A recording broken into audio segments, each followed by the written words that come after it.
the regular meeting of the Rock Ridge School Board for February 23rd, 2022.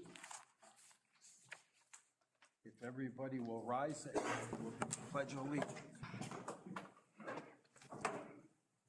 I pledge allegiance to the flag of the United States of America, and to the republic for which it stands, one nation, under God, indivisible, with liberty and justice for all.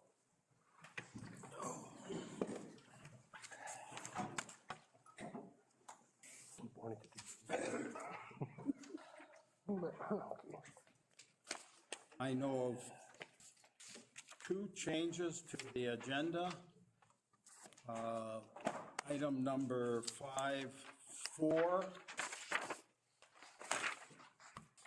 DHS Chief Snowden in Duluth is not going to make it here, so that one will be taken out.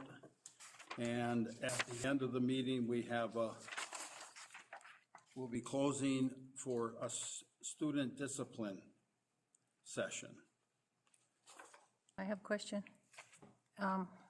As this is not a regular meeting, it's a special meeting, we can't add to the agenda? This is our regular meeting. It was announced at our last meeting. Our regular meetings are posted on the school website, and this is out of our regular sequence, so this is a special meeting? Even though it was posted as a regular meeting?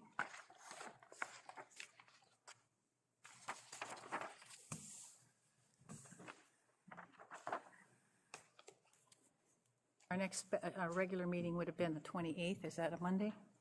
And we moved it 2 weeks, or at our last meeting.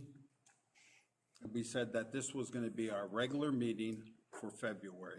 No, it's still a special meeting. I'll hold. Okay, so the second meetings aren't regular meetings, they're working sessions.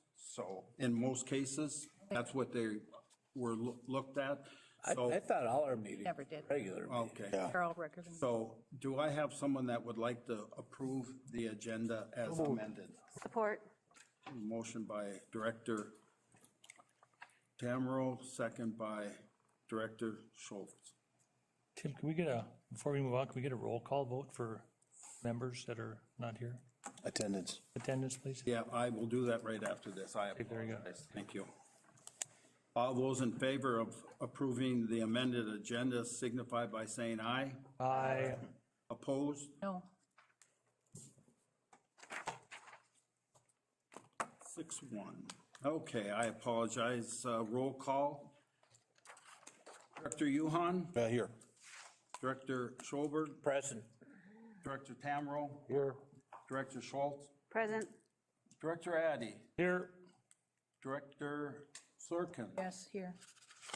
Reardon is here. We have missing in action Director Lotiger. And Director Dahl. Yeah. Lotiger and Nicole Dahl.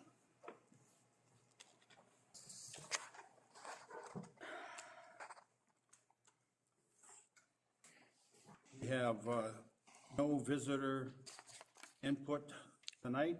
Now, point of order, we did receive input by email from Catherine Disterhoff. She asked. And I returned it to her. And why? Because there will be another meeting for closing the buildings, and she can send her comments to me, and they will be officially added to the next hearing. It's not necessarily a hearing. She wanted to speak on agenda items tonight. And so it's very appropriate. They were agenda items. Her main concern was that her letter at the last hearing came in late, and it could not be added to the hearing transcript. That's not what I read today. She carbon copied all board members. And so I would ask that her comments be read as she requested. I'm not going to read comments. I will pass them out to all board members, though. We've received And them. they've received them. I haven't. I think she has my name spelling. I never get her stuff. because she is not allowed to be here to. Thank you. You want one? That her input Got it, thank you. is her only option. And, you know, in the past, we read Mary Spang's letter. I don't think we need a letter read to us. We've all had an Yes, we opportunity did. to read to it. Polly, we're going to move on. Everybody's received it. I sent her a letter this afternoon, told her her main concern is getting input on the building closures. I told her to send me the letter, and it will be read at the next, I don't have a date on that. I told her I will get that to her when it's published. That was not her request. So you know what? Point of order, then you, I think the chair said we're moving on. I make a motion to challenge the decision of the chair. Is there a second? Is there a second? Without a second, the motion fails for, It's on record. thank you. Consent agenda, item number 4. I'll make a motion to approve the consent agenda as presented. No, support that. Stacy, Duvan. is there any discussion? Any discussion? With no further discussion, all those in favor signify by saying aye. Aye. Opposed? Carried. Thank you.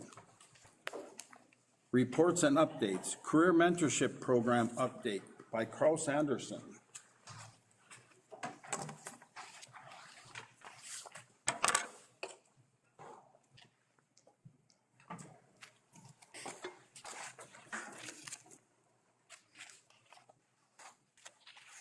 Hello, everyone. I'm Morgan Siopa. I am the project engineer with Kraus Anderson. I'm Willie Speltz. I've been working hand in hand with Morgan with the Career Mentorship Program. Kind of give a little bit of an update, what we've been doing with the Career Mentorship Program as far as the construction side of things, lots of contractor involvement, lots of site tours, speakers in the classroom, and also even a field trip a couple weeks ago. So contractor involvement, first off, we'll start with the speakers. On November 24th, TNT Aggregates, which is a Laurentian Elementary contractor in rough carpentry, they came into the classrooms and gave presentations, spoke to the students about what they do on a daily basis, what it's like in their life in rough carpentry.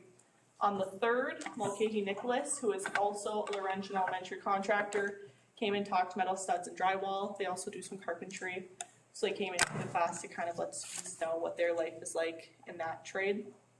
And then on the 12th, the Jamar Company, which is a Laurentian Elementary and a high school contractor, came and did their job, and they do a lot of the metal panels. They've done the metal panels at the elementary and the high school.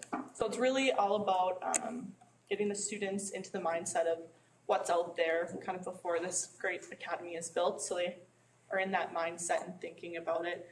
These speakers not only go into the construction classes, but the career classes, maybe you can speak on that more. Several of these have also been to the Academy Exploration class, which is a class that we offer at both Virginia High School and Evelyn Gilbert High School to introduce them to all the information about the upcoming academies and all the careers that could be available to them. So we've gone to them, they've come to Foster's classes, and they've also come to the career exploration classes.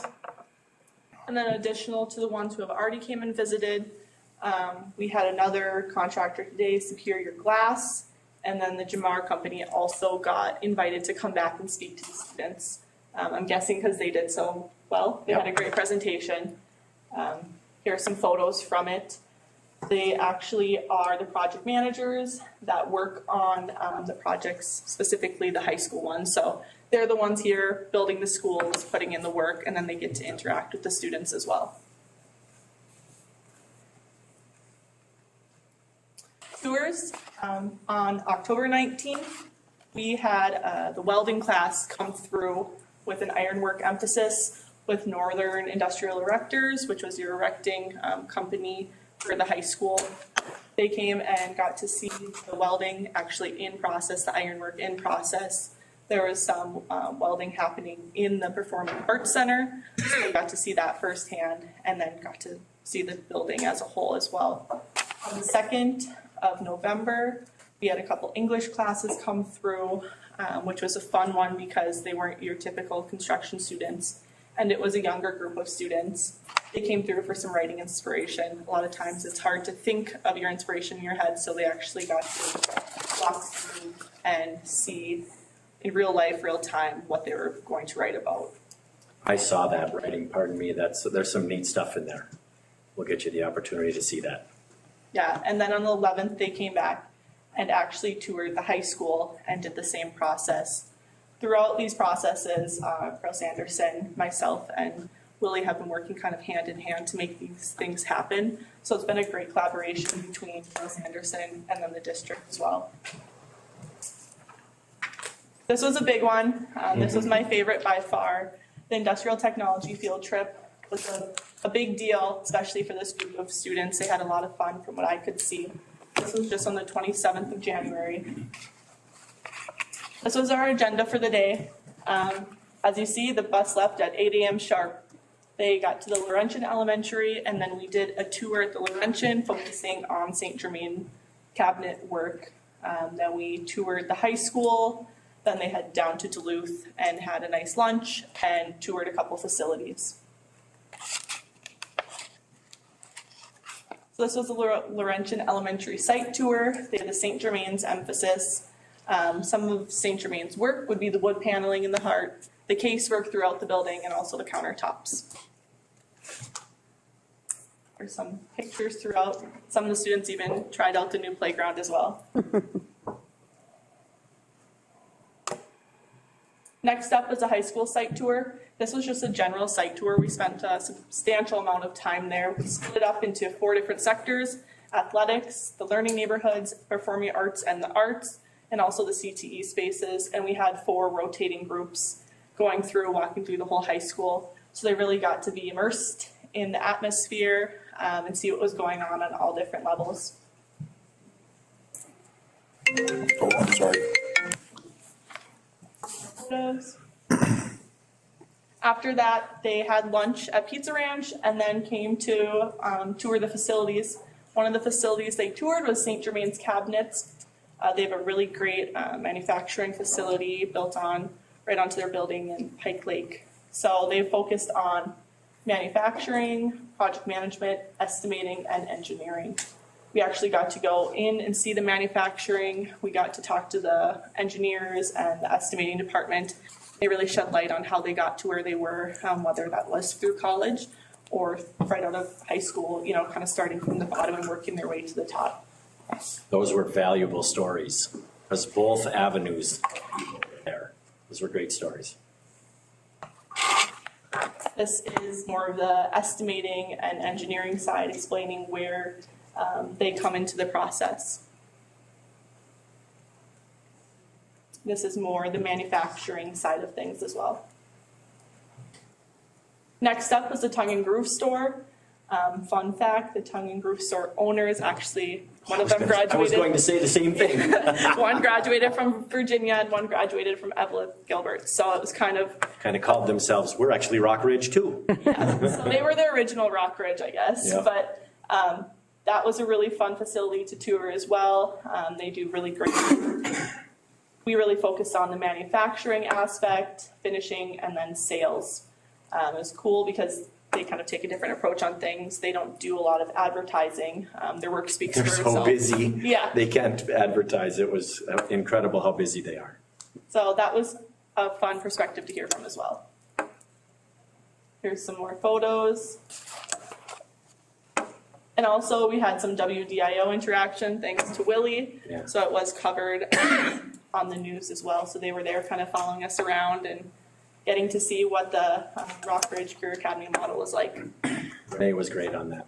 Lucky to have a Virginia grad in Renee Pasal. Mm-hmm. There were some funds provided towards the career mentorship program.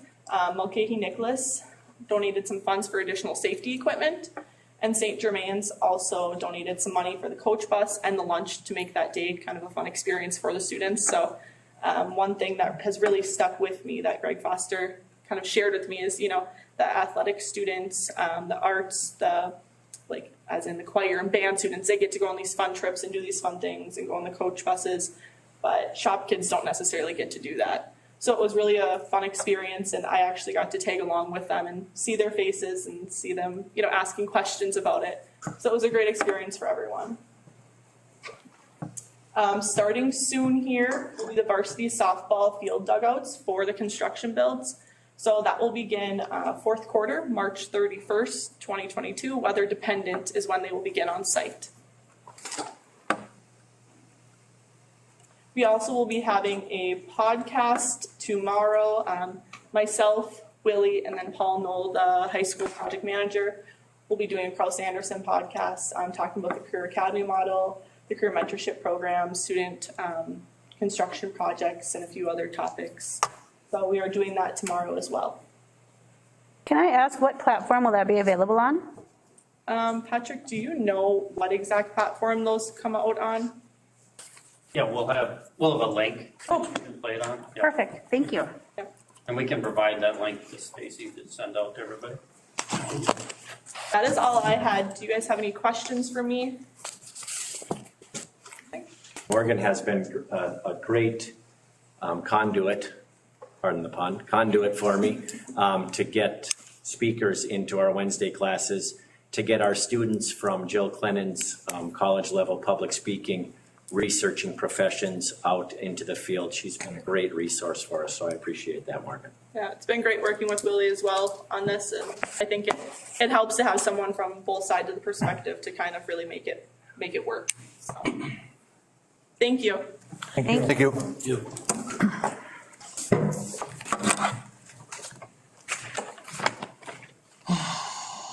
5.2. Members of the school board, I'm going to do a brief preamble before you get to the main show here, but I'm here to set the stage, so to speak. You are about to hear two items that no school board ever wants to hear. You're going to hear that the bids came in higher than what we expected because of COVID. Pat will talk to you and Pete will work you through that. And then you're going to hear Spencer talk about, also because of COVID, about a budget issue that the board will have to address. Tonight, you're going to hear about the two issues. We're bringing them both up. We're not hiding anything. We're not trying to put anything behind closed mirrors or anything like that. In full disclosure, we want you all to know everything at the same time, and the community to know everything at the same time. So tonight is mostly for you to listen, ask some questions, and then we will have the facilities committee meet, we'll have the finance committee meet, we'll go over some scenarios to maybe solve both of those issues, and these will both come back to the full board for you to make a decision. You are going to have to make probably some of the tougher decisions you have ever made together as a full board. And if I could say anything to you as a full board, it's this. You are school board members for the entire school district. You represent all of the kids, all of the students. You represent everyone throughout the school district. And I know you're going to hear things from the various communities. So all I ask is that when you're in your decision-making process, because you are the decision makers, we just give scenarios and advice. Just think you are representing the entire school district and you are the decision makers for the entire school district. So with that said, Pat and Pete, take it away. So we are going to be asked to vote on, No. okay, thank you. Information only. Okay, well, if you guys remember me, I'm Pete Ovanen, the project manager on the Laurentian School. And as you saw from Morgan's presentation, that thing's about wrapped up, and we'd like to take you guys board on a tour before your next board meeting on the 14th of March, if that works for you guys. Be great. Awesome. Exciting stuff. So I'm also the project manager for the North Star Elementary. So as Noel said, we are going to go through some information here. get it all out on the table for you guys to look at, to review, and then we'll come back to you at a later time when you guys are ready. All right.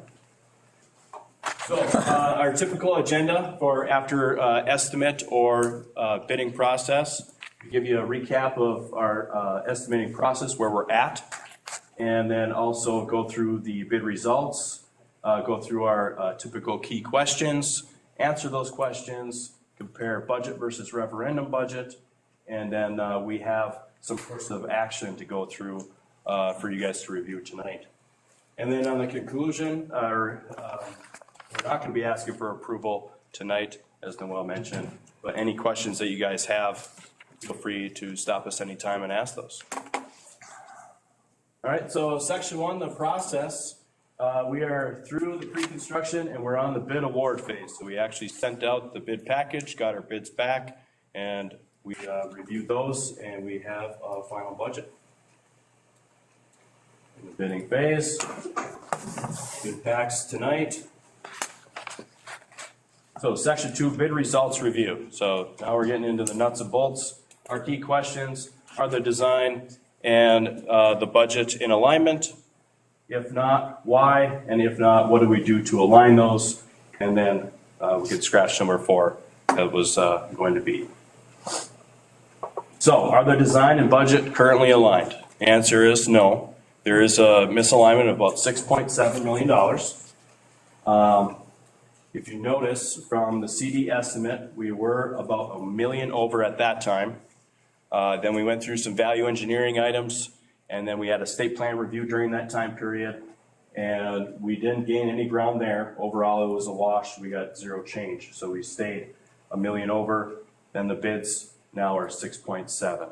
So from CD to the bids, it went up about 5.7 million.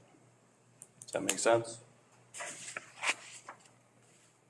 So back to the total referendum budget. What are we comparing those numbers to? The 23.5 million is the construction budget for the Virginia campus North Star. That's our typical slide for each project here.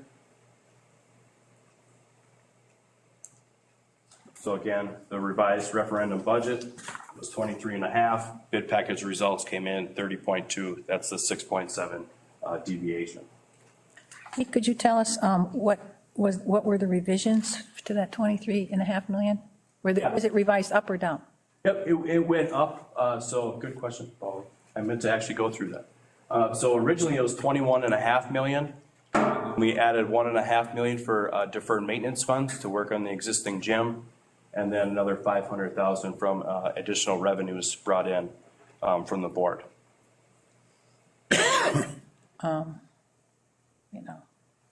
That was 1 million or 1.5 million? 1.5 for the deferred maintenance funds brought in. 1.5. And then 500,000, I think that's from the Virginia side, if I remember. I think so, when we'll split off for the high school and stuff. Okay.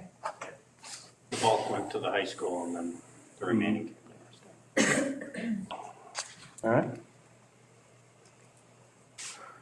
Okay, so how do we get to that number? There were some alternates with this bid package. There is add alternates and deduct alternates. So the situation that we're in right now, we weren't able to accept any of the add alternates, which was the wood curtain wall and the terrazzo, but we did accept all of the deduct alternates to get to that 30.2 million. So some of those were the heavy-duty concrete, going to heavy-duty asphalt, the loading dock, deducting the short casework on the exterior wall of the classrooms, deduct the chiller and piping, and then leaving a DX dehumidification unit in the admin area only. So that area will be dehumidified and AC'd. And then removing some log sculptures that were a landscape architectural feature out front of the building. So with all those, we got a total of $480,000, so that was good. We got some good deduct pricing there. So we added that in. And then to keep funds separate, we had the deferred maintenance funds, and that's where that 1.5 million estimated budget there. So we kept those separate. They all are adds, obviously. So we're finishing the gym floor, some rebranding, and then the bulk of it was the existing building remodel for HVAC, roof, structural repairs, lighting, that kind of thing. And then also the gym audio visual to upgrade those items in the current gym. So totaling a $1.1 million actually came under the estimated budget. So we did have quote unquote savings from there, about $347,000. Pete, I just noticed on that last slide that I asked a question about, it said the 23.5 million, the 21.5 plus 2 million deferred maintenance funds, okay? But then the soft cost, it says that the $500,000 were the Virginia board funds. Was that another $500,000? The 6 million on the soft cost budget? I thought you told me before I wrote down that the 2 million is $1.5 million deferred maintenance and then $500,000 from Virginia funds, but you've got it there a second time. So here's where, Under soft costs. here's where the funds came from. There was 27 million originally on the North Star budget, okay? And then we added $795,000 from the Virginia additional funds because Virginia put $1 million in towards the project. So that's 795 in addition to what we gave to the high school of the 205. That's where that came out. So that was that million. And then there's 1,730,000 from deferred maintenance. The difference you're seeing here is we're splitting between hard costs and soft costs. Yeah. But this is the overall contribution of funds, and that totaled 29,525,000. So if you take 27 I see that. plus 795,000 plus 1,730,000, that'll come to 29,525. 2.5 million higher. So 27 to 29.5 is the total. Exactly. It does get confusing because we're trying to split between the hard costs and the soft costs, but the 29.5 is the total. I went and grabbed my budget as well, Paulie, because I was, wait a minute, it didn't look quite right, but that is correct. 29. And then on this next slide, Pete, that you're on now, okay, so you put 0 out for the terrazzo flooring. Base bid was resinous. Does that mean, and you've got a 0 value, you're keeping the terrazzo, so it's not going to be a savings? No, we're keeping rubber flooring in. The rubber, okay. Yep, that was, rubber flooring was the base bid. Terrazzo was an add alternate. Oh, okay, so you're not adding it, that's why it's a 0. Okay. Correct, yep. Same thing on the wood curtain wall. So the base bid is aluminum, and in order to get wood, we'd have to spend an additional 138, so. Okay. What, what do we have, exterior materials in here anywhere? In the alternates? Well, Or, any changes? There weren't any changes made in the exterior cost, right? not within the alternates, no. Like I was Well, thinking, except for the log sculptures, those are outside, I guess, so. I was thinking of a brick versus paneling like the Laurentian has. No, that was not one of the alternates. Okay. Package. You have the difference, maybe I'll ask you later, if you have the difference in the cost there, could that be a savings possibly? Since we're 6.5 million over? I would have to get back to you on that one, yeah. I don't have those numbers. Oh, okay, I'm just throwing out maybe a big item. One of the things we did that'll come out a little later on one of your slides is we redid the insulation system. So I noticed that. notice on the high school and on Laurentian, you had a metal skin on either side of a 3-inch insulated panel. It's a really good panel for energy and for sealing up the building, which was one of the key goals of the design. But it was pretty expensive, especially with steel coming up even at that time. So we went to a system where we use a fiberglass channel that does the thermal break, and then an insulation panel similar to what you see behind brick on a normal building. And that saved quite a bit of money. So then when we had that, we did not look at taking the brick out. Because even like on the high school, that metal panel's behind the brick, and that was the most costly part of that. So when we value engineered that out, we felt comfortable leaving the brick in instead of the metal panel, especially with the escalating steel prices that were coming. So what's the difference in the insulating factor, making that change? Actually, the R values were really comparable. We're just a couple of R's different, but we still maintained the infiltration, which was our biggest issue because the mechanical units are so dependent on being sized off the infiltration rate of the building. If you remember way back when we started this design process, it was, do we put a lot of solar panels on? Do we do wind generators? Do we do that type of thing? And it came back after a lot of debate, let's just seal the buildings up good and insulate them well to start with. And that'll save a lot of energy. And maybe we won't go to those other alternative energy sources that we can maybe add later. So we were trying to maintain that theme, and we were successful in doing that and still reduce the cost. So the infiltration rate just means how much cold comes in? Yeah, how much transfer of air from outside to inside. Just the air, and it could be warm air, cold air, okay. Because you lose, it's kind of complicated, but you lose a lot more energy or heat that way than you do conducting through a wall once you get a certain amount of insulation. So if you don't insulate a wall at all, or you insulate it, big difference. Once you insulate the wall, now for each inch of insulation, I'll say it's the R value, it's not as big of a savings. So now let's cut off the infiltration rate, and that saves you a lot. You got the airflow, the air exchange rate has to be.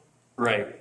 I mean, think about it this way, if you seal a building up tight, you can save X amount of dollars, but if you leave an overhead door open for an hour, you just wasted everything you saved. That's kind of that thought process. Am I right, Bill? Yeah. All right. Resident expert. Teed it right up for him. Oh, I gotta keep looking at it. I just done many manual J's, load loss calculations. I know how it works. Yep, take the cracks of all the openings. So it's just a overall bid summary, a little bit deeper breakdown of where our original budget was, and that's where the base bids, and then your deferred bids, 1.5 there. General conditions contingency coming up with your total 23.5, which matches up with the referendum budget, and then where the bids came in, 30.2 for our 6.7 deviation.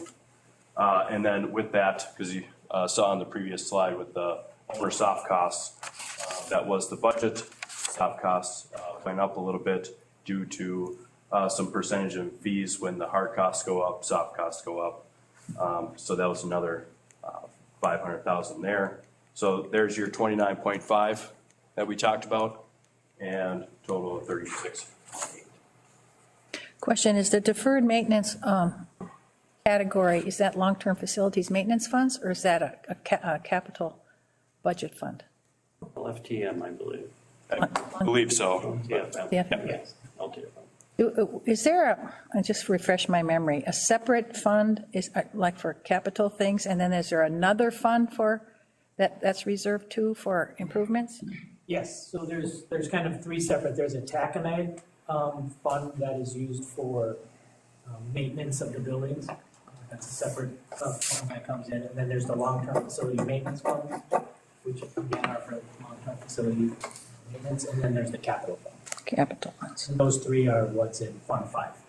That's Fund 5. Is that a healthy fund at this point, the capital fund? Yeah, there's more in the long-term facility maintenance and the taconite maintenance than there is in the capital fund. But all of them, I guess you could say, is pretty healthy at this point. But we do know that we had to earmark quite a bit here for this deferred maintenance. Okay. Can I just ask one more question? So when we took that and we spent that extra money for the lighting on the ball fields, did we use the capital fund for that? Our existing capital fund or general fund money? That would have been capital fund. That was capital. And that is a reserved fund? Yes. Okay, thanks. And then just to be clear, wherever we have deferred maintenance, that's on the existing building, so the gym that remains. We can't spend those on new, correct? That's only on that facility. So recap of our key questions that we went over earlier. It's the design and budget and alignment, 6.7 misalignment there. If not, why? So a big reason that I'm sure all of you are aware of, material price increase depending on the material. A big one of those is the steel. And as you can see, it's about 25 to 50% increase over the last year. So did not help us out at all there. Also with the inflation rate, if you remember back when we went through the CD estimate, we had done a scenario about doubling the average inflation rate when it was 3%, and we doubled it to 6 for 2 years. Well, it turns out it went over double, and the current inflation rate in the US right now is about 7.5%.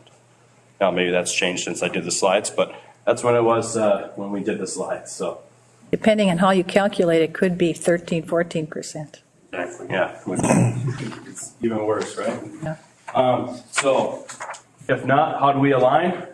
Got to go back to the drawing board and do some value management and look at some things that we may be able to reduce or change to cheaper options, accepting all the deduct alternates, which we have done already in that 30.2 million. Reallocate any owner soft costs that we do save. So an example of that would be on the furniture and or technology, say at another facility that Jeff Carey in the IT department did a great job and saved some money there. So maybe we can reallocate those funds as needed. Reallocating demo. I'm sorry, but I gotta go back to that. They did an amazing job. I mean, we put budgets out that we thought were worst case scenario for all of the IT equipment and worked with your IT department on that, Bill Bryson and Mike. And then we also worked with Jeff Carey and ARI on this furniture budget, and they underspent on both of those for the Laurentian School. Just by doing due diligence on finding good bidders, looking at the quality of the different furniture. That's a good success story. Those saved dollars can help this situation some, and you'll see that in some of our scenarios.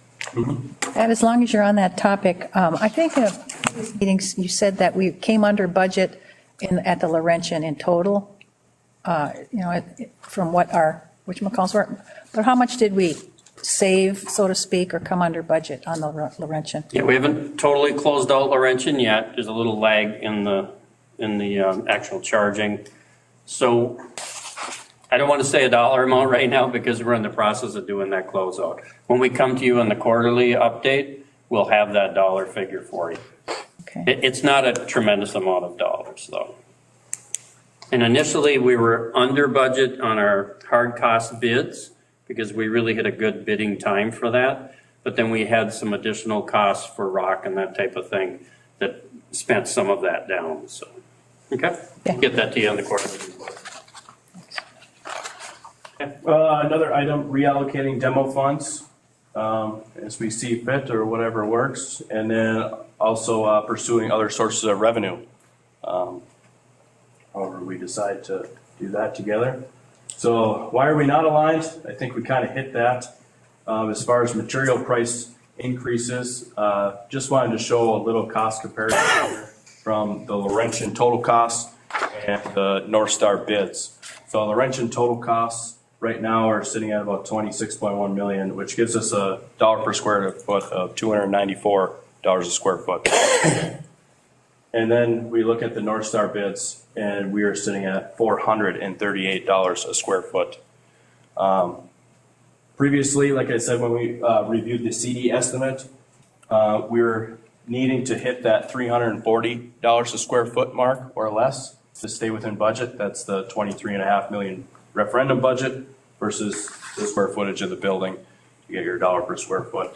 And we're about $100 a square foot over that number. And the buildings certainly have differences, but is it fair to say that all things considered were kind of, this one might have this and not that, that one might have that and not this kind of thing, but they're very comparable?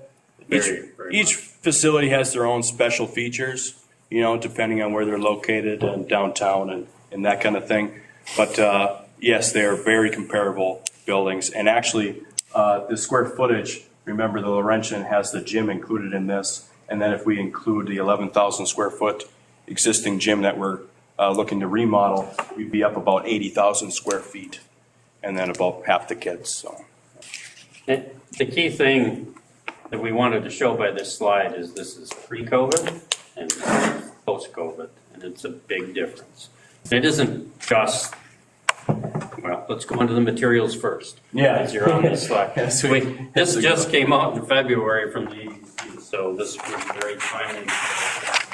So we get, yearly or monthly reports from AGC and, Associated General Contractors. yeah, thanks. So, we were sent this, by our Metro, home office. And if you can just look at, some big ones, like we mentioned, steel. In 2020, it went up 5.2%, and then from then to 21, 127% increase. Plastic, 5.4 to 34, and so on and so forth. Some of the things that you might affect our site costs is diesel fuel. Obviously, we use a lot of diesel fuel and site equipment, and you can see the jump there. In 2020, it actually went down, and then we went up 55%. So that ties into some of the specific work scopes that we pulled out that had, I would say, the biggest deviations from our budget to our bids. Masonry, steel, metal panels, metal studs. Again, lots of steel related materials. So the focus, obviously, the red numbers, that's the dollar per square foot for those bids that came in for North Star. And if you just compare those to what we had budgeted, it almost, some of them are 1.5 to 2 times as much as what we had budgeted. And we actually budgeted 1.5 to 2 times more than some of them from Laurentian pre-COVID to post-COVID. So the one I always pick out is the mechanical. At the time that we were budgeting, we went $47 a square foot, which at the time was probably 40 to 42. And we ended up at close to $60 a square foot when the bids came in about 7 months later after our CDS move. And we were doing, after we get through the bid tab process, calling each of the bidders and making sure we have an apple to an apple comparison. We looked at, okay, what are some things that'll throw this data off? One, did we get good bid coverage? Did we get a lot of bidders? We remember how we've been saying, remember how often I say that February is the best bidding month? Well, it was. Because in this time, it's kind of hard to get bidders, but we got good bid coverage. Now, we did a lot of calling to get people to bid and a pre-bid meeting to get everybody excited about this, but we got a lot of bids.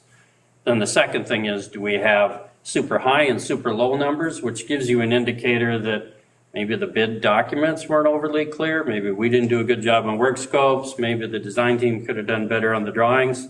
We got very close bidding, like on mechanical and the electrical, I have the number off the top of my head. It was like a $3.5 million base bid, and they were within $6,500. Oh, wow. Yeah. So we looked at those and we're like, okay, we got a lot of bids from a wide variety of contractors. We got pretty close bidding, so we got pretty good bid documents. So let's go back and look at Laurentian. And we go, okay, well, Laurentian, these were our costs per square foot. And it's like, okay, did we stay overly optimistic and think that those prices were going to stay? No, because when we budgeted, if you look the difference between 2 and 9 and 10 and 22 and 6 and 13, we bumped those up in anticipation that things could go up so that we would be, quote, covered for a budget. And then you compare those increased costs per square foot to the actuals, 9 to 16, 22 to 33, 13 to 90, 1999, they went up even more than that. So it's like, could we have anticipated that much of an increase? I think if I would have put this pricing in the budgets back here, the design team, you board members would say, you're crying wolf. You're just trying to put too many dollars into this budget. And that's something that we deal with every day. We don't want to undershoot a budget and have you be in trouble like we are right now. And we don't want to overshoot so that you don't spend money on other things that you want to do, like furniture and that type of thing. This really tells the story of the highest over budget work scopes of how we analyze that. I really don't know how we could have anticipated it given this unusual situation. I'm not making excuses. I'm just saying we looked at that. We're looking for what we screwed up, to be honest with you.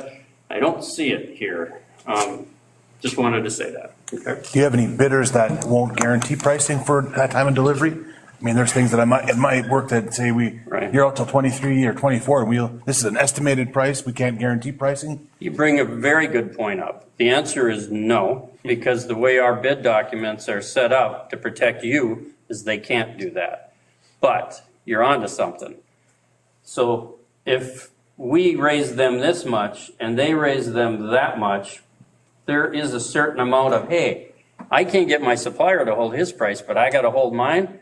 I need to cover myself. Now, if prices go up further, maybe they didn't do it enough. Maybe the low bidders, maybe that's the difference between the high and the low. But again, remember those bids were pretty close. So it's not like somebody went way crazy. I mean, there's a couple here and there that were too high doing that type of thing. But yeah, there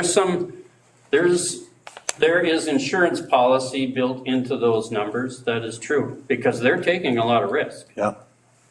This is a year and 4 months after we start that they've got to pay for whatever that market tells them they got to pay. It's true. And some of those differences reflect the different character of the facilities, correct? I'm looking at masonry. Yeah, that's good. You have 219 for the Laurentian, and it's over 4 times for the North Star. Metal panels, it's a fifth for the North Star than it is for the Laurentian. Yep, and metal panels, go ahead, Pete, and talk that. I guess I already mentioned that quite a bit.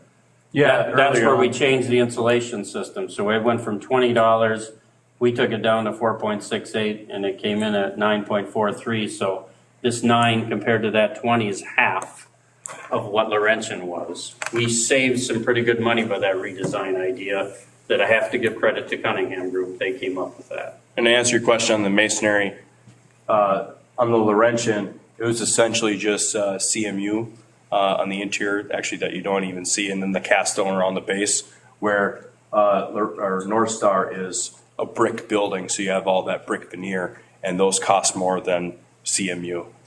And there is a steel component to that. There's a reinforcing metal that goes in there and a flashing component that's metal. What's CMU? Oh, Go ahead. yeah, concrete block. Concrete masonry unit. Yeah. A concrete block. Just a concrete block. The old cinder blocks, as we used to call them. Okay, so what you don't have a column there for the Laurentian is the budgeted amount or square foot from what it actually, the second column is actually what it came in, because that's already done, and that's. Right. Okay, so then I'm just kind of was curious as to what the budgeted amount was. Was it close to, or was there disparity to with the Laurentian? Yeah, we went over that back when we awarded Laurentian. Didn't feel it was really relevant because these are tried and true numbers. I understand that. Yeah, and so In we a have general those. statement, the bids came under, if you remember, on the Laurentian, so they actually came under budget. Overall. Overall. Okay. Okay. All right, so what do we do now? We have to look at some scenarios on how to get us out of the situation, right? So that's the big part of the presentation. So mention one thing about the one we added, just so they know before we ever start. Yes. So we did add a course of action 6. So in the packet that you have, you only have 5. We did add a 6. I don't have a handout. I do. What do you want? I think you wanted a copy. Oh, Yeah. okay. Yes, please. Not get to This print one's all those written up, today. but I'll get you one. So we did add a 6th option that we'll cover at the end. So it's a little variation of option 5. So on the first one, I'm going to go through each line and explain what each one is. And then if you probably noticed in the packet, a lot of those same items come up on the other one, so I'm not going to go into detail every time. I'll just show the differences and explain that. So, course of action 1, reduce demo and the ESSER funding. Spencer, I might call on you to help with the ESSER funding if I need. So 6.7 million is the current hard cost alignment that we've already talked about. Here's that soft cost savings reallocation from furniture and IT savings and some other things. So that came in at about 500,000 or so. Partial allowance liquidation from the allowances in the contractors' bids, so we're able to liquidate some of those, and some of them are all of it, to get us about $367,000. We talked about value engineering. We think we could probably tackle about $1 million to value engineer and change some things up. Old junior high in Evelyn, sale funds. So I don't know if that sale is finalized yet, but the future sale of the $58,000 that the city offered, we'd be looking to put those funds in. And then any additional potential funds also can be added to that as sales happen throughout the district. We talked about reallocating some demo funds. So that's what's remaining right now in the demo budget. And that will get us the junior high, the manual arts, and the Virginia campus demoed. And then after that, that is what's left, the 2.8. Okay. Then if we take manual arts off the table, because we did not sign that contract yet, as you guys know, that's on hold right now until the historical stuff goes through. So if we take that off the table, you do save close to the $200,000, so that's additional there.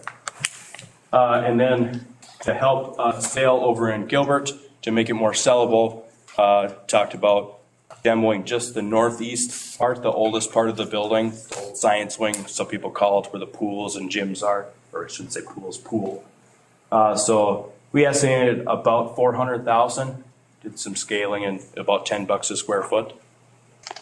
So some money spent there. Did we, excuse me, I'm sorry, but did we bid that? I thought that we went out for a bid on that, and then the ad alternate was a bid on the remainder of the campus. No, that did not go out yet. We put that on hold. Okay, thank you. Once this came up, so. Yeah, this is just a budgeted number based on dollar per square foot, so, yeah. And then the ESSER funds, correct me if I'm wrong, Spencer, but I believe that is COVID money to help the district out. And one of those items is clean air. So, and I'll talk about this more later in my presentation. ESSER 3, which we haven't allocated yet, part of ESSER 3 you can use to make sure there's clean air in buildings, and you can use it for existing or existing buildings, not new construction. So this would be basically in the piece of the gym area. Yes. That. So what this could do is, and if you notice the pricing over here, so that's the insulation and the piping, but that is just for the HVAC units because we weren't quite sure what the ESSER funds would actually cover. So we just wanted to put a conservative amount for just the HVAC units for the existing gym. So what that does is actually frees up some deferred maintenance funds as well, because the ESSER funds would be used to cover that 176. So at the end of all that, we are still $1.9 million over budget. And this ROM, that's rough order magnitude numbers. So these all need to be estimated later on. This is just for strategic planning and some rough budgets. I'll point out any hard bids numbers that we actually have. So what buildings would remain to sell in this scenario? The Evelyn Gilbert High School, the Franklin Elementary in Evelyn, the Manual Arts Building in Evelyn, and then the Gilbert Campus, Nell Sheen, and Junior High, because the old science one would be demoed in this. And then, as I said, sale funds infused back in the project. Assuming there were any. Assuming there were any, yep.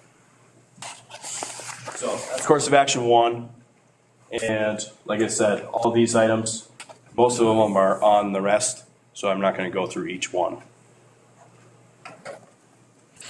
So just a visual of what that looks like for all the buildings left, right? This list right here. So this is what it looks like over in Evelyn. The ball fields, the Franklin, the Link, the new addition, the high school, and then the Manual Arts and the bus garage building there. Over in Gilbert, the bus garage stays, and then the northeast wing here, and then these items to sell. Virginia would stay the same. Demo Roosevelt in 22, and then demo the high school in 23. So that plan does not change. So course of action 2, everything's the same. except we added some more savings from a possible delayed start. With the delayed start, we don't know what the market's going to do. Everyone thought that 22 would actually be better than 21, right? So we don't know. But if the prices do go back down, we could see maybe 500,000 or so savings. Again, that would have to be not a guaranteed amount. It would have to be estimated at that time. We'd have to rebid. I'm not going to go through this slide. Essentially, it's the same schedule except just a year later. So a 23 start through August 25. One caveat to this option is students would move into the Virginia High School from Roosevelt, because those high school students would be up at the new high school. So then we would move them from Roosevelt right next door and then start our demo of Roosevelt. That is one option. It's an option. That was one of the very first options we discussed, but we could save $1 million by demoing everything at one time. Now we're back to demoing half the project and leaving half the project for another year. How is that possible? You guys were involved in it. Well, it's a hunch. 500,000. It's a hunch. He'd say 500,000 on inflation if things went down. That's the basis of his action number 2. Correct? Yeah. Just a hunch. We don't know what the market is going to do. Right. It could drop out or it could raise up. Now that's a gutsy plan, if you ask me. So that's just another visual of how that would work. So I do want to speak to that because I've got some ownership in that, doing the school a year early. Because I stood up here and told you at the time, let's save the inflation, let's start North Star a year early, we can save 3 to 6%, we can get this project done sooner. Everything that I knew at the time, that is what I had said. And that market changed. And that's what Pete's saying here. If we were to delay now and say we'll save money by moving forward, that market could change again and we could be wrong. So it's something that you've got to make your best decision on the information you have at the time. And I don't think anybody in this room would have predicted COVID at that time. And that's what we made the decisions based on. Does that answer your question? Because I want to take responsibility for that. You got that one, Pat. It's yours. All right, so course of action 3, reduce the North Star site. So all of these items that I went through on 1 would still happen, and then we would reduce the site at the south end. So everything south of the Fire Lane Road would turn into one big grass field, and we would leave these sidewalks alone as much as possible. During demo, we might have to replace some. Orient them a little bit on where the existing gym is and everything, because they haven't looked at all these as much as we have. Yes, that is true. So this is the existing gym. This is where Roosevelt sits right now, and that is the new North Star footprint. And then the Malone Holland Annex is right here, and then the high school is down here. So all of that demo would still happen. All of this site work and building up here would happen, and then you would be left with a big field at the south end. And again, if you didn't catch that, estimating right around 500,000. So key there, we're still over budget by close to 1.5 million. So course of action 4, just thinking outside the box a little bit. Remodel of the Roosevelt and existing gym. So some of these are hard numbers, so I'll point them out. Roosevelt abatement bid, that's a hard number. That's an actual number. Remodel of existing gym, we just got those bids in from North Star on the alternates. That's a true number. The abatement and demo cost of the Virginia High School. So that's a hard number. We got those bids. And then reallocating the demo funds, the savings from the manual arts, and then the Gilbert is all the same. So what we did is took all those numbers and subtracted from the budget that we have, 23.5 million, and came up with 22.2, which is about $322 a square foot, right? So that's kind of how we backed into that number. Now that would have to include all of our interior demo, all of our redesign, and all the site costs, etc. We did some checking around the current market and talked with some internal KA folks who know about the current market for design and remodel costs of schools, and they're running right about $375 to $400 a square foot. So as you can see, it's still not enough money to do a full remodel, so you might have to actually retract some of that scope to get within this $322 a square foot and stay on budget. Would delay. And it would delay this. And it would delay the project due to the redesign, because they need time to design, and then a new state plan review. So that would actually be the next year, which we don't know what the market's going to do in a year, so. What's a square foot cost of new construction versus remodeled? According to our bids right now is $438 a square foot. Was that up there? I just, That was on the first previous slide. okay, Yeah. thank you. Sorry. Slide where those red numbers were, Polly. All right, so this is a visual of what that option is. This is the Roosevelt Footprint here with the existing gym. And then the high school would be taken down, and then you would do some sort of site work here. Probably not this exact design, but some variation of it. There would have to be a loading dock added or redesigned also at this point, because we wouldn't be able to use the current design there. So just another caveat to that one. All right, we're almost through. We got 2 more to go. Course of action 5. All these are the same up here on the previous ones. And then if we don't abate or don't demo the Virginia High School, those are hard numbers, the 2.5 million. And then you'd also have some savings from not having to do any site work underneath the building, right? Because the building's still there. So again, that's about that 500,000. So what is that? 2.5, $3 million in savings there. And this is the first one now that we're actually under budget and have a surplus with rough order making. So that was the appealing part to option 5. A visual of that is existing gym, new North Star footprint here. So Roosevelt comes down, North Star gets put up, and then you have the full Virginia High School, Malone and Annex staying here to be demoed in the future as funds become available. Couple caveats to that is we would have to do some redesign and reconfiguring on the south end of the building because it is so close. We would have to figure out something else for the loading dock area, because obviously the stairwell from the Malone Hall blocks off the access to the loading dock. And we would have to do some sort of variation to the site up here to get some playground and basketball court, that kind of thing up there as well. Okay, so Pete, you're saying if you walked out the North Star on the south end there, Yep, right you'd be basically walking right into the Malone Hall or the annex? Yeah, we'd have to redo that. Yeah, we'd Probably have to turn it 90 degrees to the east.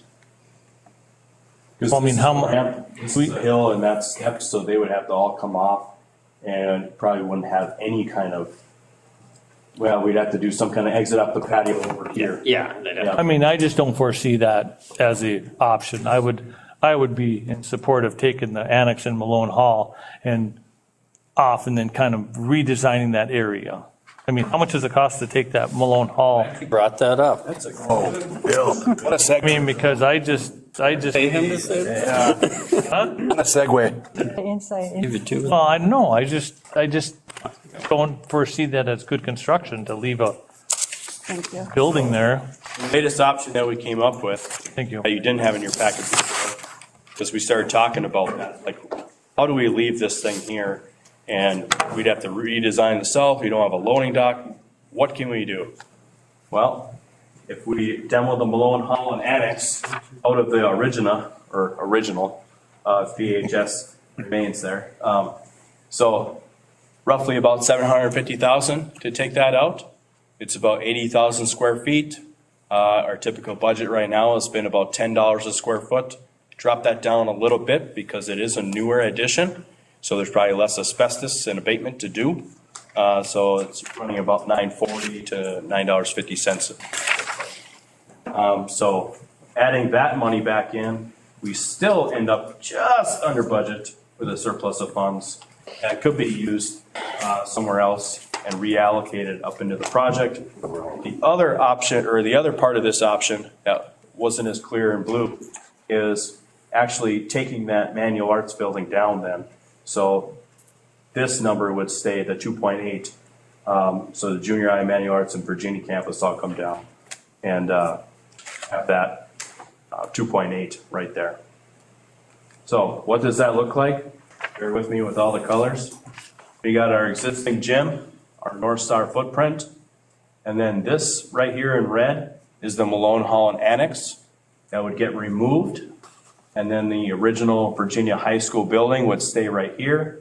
That would open up space to have our fire access for the city fire departments, and also room for a new playground and or basketball court, some sort of variation down here on the south end, so we're not up here in front of the main entry, and no redesign of the south end of the building. We get the loading dock in, get the steps, the ramp, the hill, everything stays as is. Plus a safety factor, you get this existing building away from the new campus, right, away from the kids, and keep it a safer area. So logistically, Pete, you're saying that the elementary could start, okay, with the high schoolers in the whole area, even in red. Yep. But as soon as the high school opens, so the kids are already in the Franklin at this point. Yeah. Virginia kids are already in the Franklin. So we would take down Roosevelt this year, 22. And this year, when the kids are up here in the high school, we would take Malone Hall in 23. Okay. This would stay until future. Okay, all right. So just wanted to recap then what buildings would actually be remaining in the district if this option occurred. The original Virginia High School building right here, the Evelyn Gilbert High School, the Franklin Elementary, and then over in Gilbert, the Melchine and junior high buildings as we're demoing the old science wing. Okay. So with all that, I'm gonna probably, well, I'm not gonna skip through this. So as Noel said, we're not gonna ask for approval tonight, but just a couple of things with approval when we come back to you is it does allow us to move forward with the mechanical electrical procurement for getting those mechanical units. Our deadline for that, for the mechanical electrical portion specifically, is next Friday, March 4th, to get that on track so that we can order the boilers up and the mechanical equipment, get them in the building so that we can be heating that gym by October of this year. Because then once we take down Roosevelt, where all that stuff is going through, we gotta put something to heat that gym, right? So that's kind of the time frame that we're on there.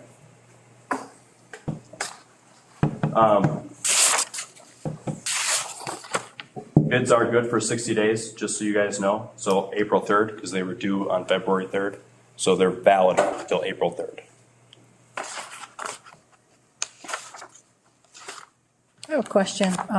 You may or may not know it, but did we already agree to sell for $58,000 junior high school land to the city of Evelyn? Yeah, it was appraised, I know. Yeah. We weren't involved in that, but just knowing from other meetings. Yeah. It was appraised at 58, and I believe that offer was made. Did we? I don't know if that's finalized. Yep, Spencer, I believe, was that final date, was it last Monday, or is that still in the air? I mean, did we pass a resolution? I just forget. Last Wednesday, excuse me. I don't know. I'm just not remembering. I know that resolution came in front of us. I just don't know if we passed it or not. Well, I don't remember. I don't remember it. I don't think it was ever, It was never presented to the board to accept the offer from the city of Evelyn. No. I just remember seeing that document with that number. Okay, so that, I'm kind of glad because. Kathy must have left it. Because if it costs us $417,000 to abate and demo and we're selling it for 58, we're going in the hole almost $400,000. So is that really market value? Oh, on every one of these, we are. And we know that. I mean, just because you take it down to the raw land is worth the raw land. Well, I know. I would certainly argue that those buildings are liabilities if there's no use for them. They aren't assets.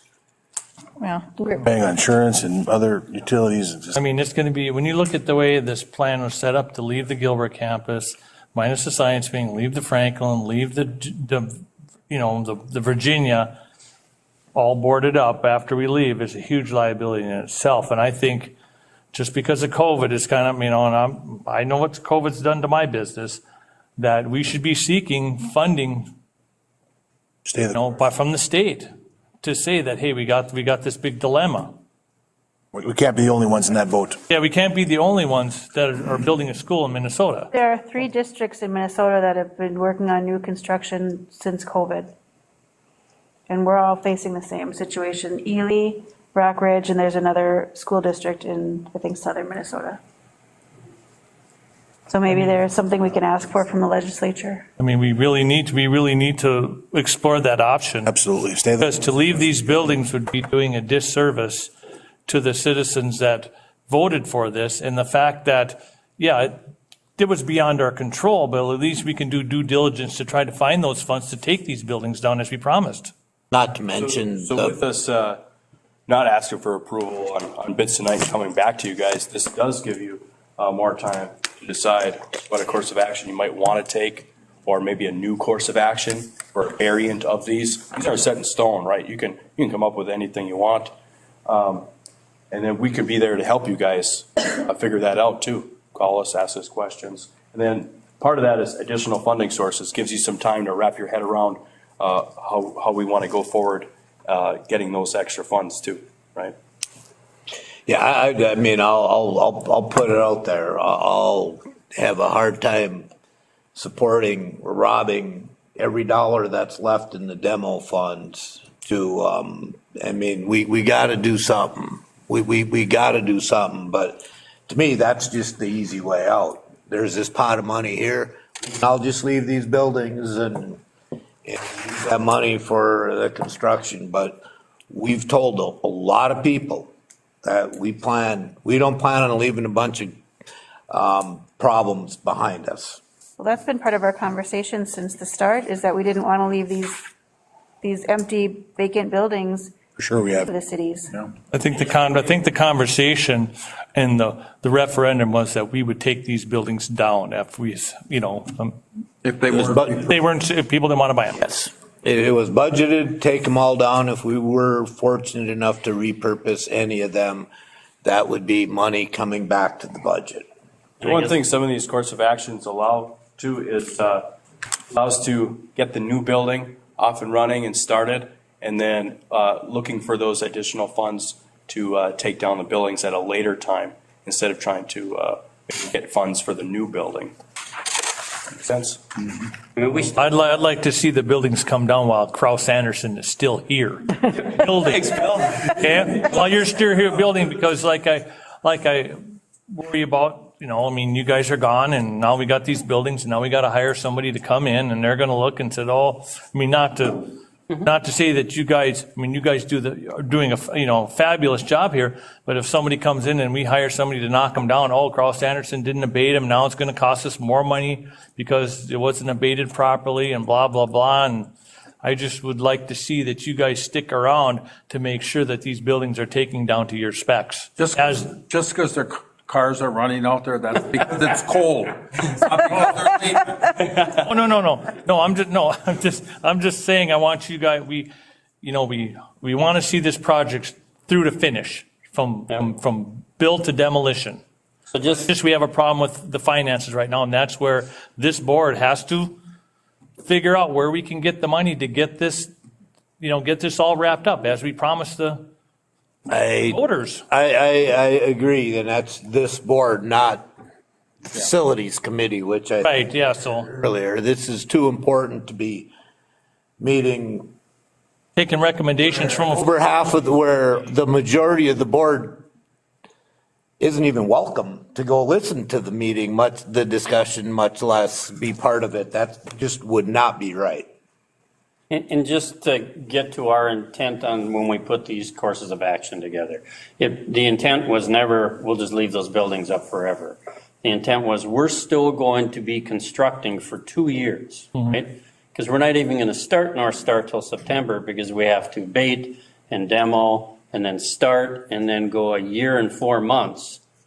And the high school is still going for a little less than a year right now. So that gives you almost 2 years to look for that other funding while we're still here. We're not running away from the issue, but what it allows you to do is continue to move forward with your construction. That's, if you just take the 1,000-foot level, we went back and looked at this and we said, all right, we got a problem. We're 6.7 over. And a big pill to swallow. You're 6.7 million without adding, we're still short on the demo. So you're more than 6.7. Well, we're 6.7 over on North Star. So then the question is, we can't come to a board and just say, you're 6.7 over, you've got a problem, because we're all together on this. So we wanted to come up with, how can we fiscally, responsibly, and keep flexibility on courses of action that we could solve this problem. We're not telling you this is it. We got to give you options. If you go to that slide you just had up, please. This one? No, the one that has all the options. Oh, this one. So when we looked at this in this exercise, this doesn't have cash flow no matter what you do, even if you take all the demo money. And neither does this one. And neither does this one. But we wanted you to know that we looked at those. Now, when you get to this one, if you wanted to remodel, you could make it work because you could do a little less scope on the remodeling. Fiscally, you could make it work and you wouldn't have demo. Now we start to get to 5 and 6. Now we're getting to the point where we get some demo. We still get all the 3 schools that you promised the taxpayers that you would build. The question is weighing that demo commitment that you're talking about to education square footage. What's more important at this time while you pursue other funding? To us, we had looked at it, Krauss Anderson's side, knowing all of the information that you've given us and dealing with you for 3-4 years, we had thought that you would rather say, taxpayer, all 3 schools got built. They all have the components that we said we'd give you. We're working on demoing these old buildings. That's the way we looked at it. That is your best option. And then we got 2 years to work on that extra funding while we continue that last building. It's a lot easier, I would think, again, I'm making assumptions, as a taxpayer, that, okay, my child's in a nice new school, that ugly building's sitting there and I don't like it, but my school board's working on finding the money to get it down. And no, Krauss Anderson hasn't left town yet, because we're still here. That was our thought. Now, I described from our intent, because it's all perspective, tell us that we're wrong and we'll work on a different approach, but that's how we're looking at it, because there is a time frame on these bids. They're only good for 60 days. There is a time frame on getting prepared to heat that gym if we tear down the Roosevelt. If we decide to do nothing different, then we don't write the contract to tear down Roosevelt. We don't order those boilers. We don't build the school. Now you're telling the taxpayer, not only am I not going to give you your 3 schools, I'm only giving you 2, and you got those buildings to tear down, because you can't tear them down if you don't have a place to go to. Does that make sense? Mm-hmm. I agree with that. The problem with, I mean, how I see that rationale is now we have a problem because of where we're at and what's happened between when we started this project and right now. And now is the time, I think, to try and address it. If you go forward and we are well into the construction of the new school and now we have no money, then we're looking for money, and people look at you and say, well, you got a problem in that you got $10 million to take down some old school buildings. Get in line. There's these are all over here, where now the demolition, like we told people we're going to do if we can't repurpose them, is part of the overall project. It's not the project. I don't think there's money out there to demolish old school buildings.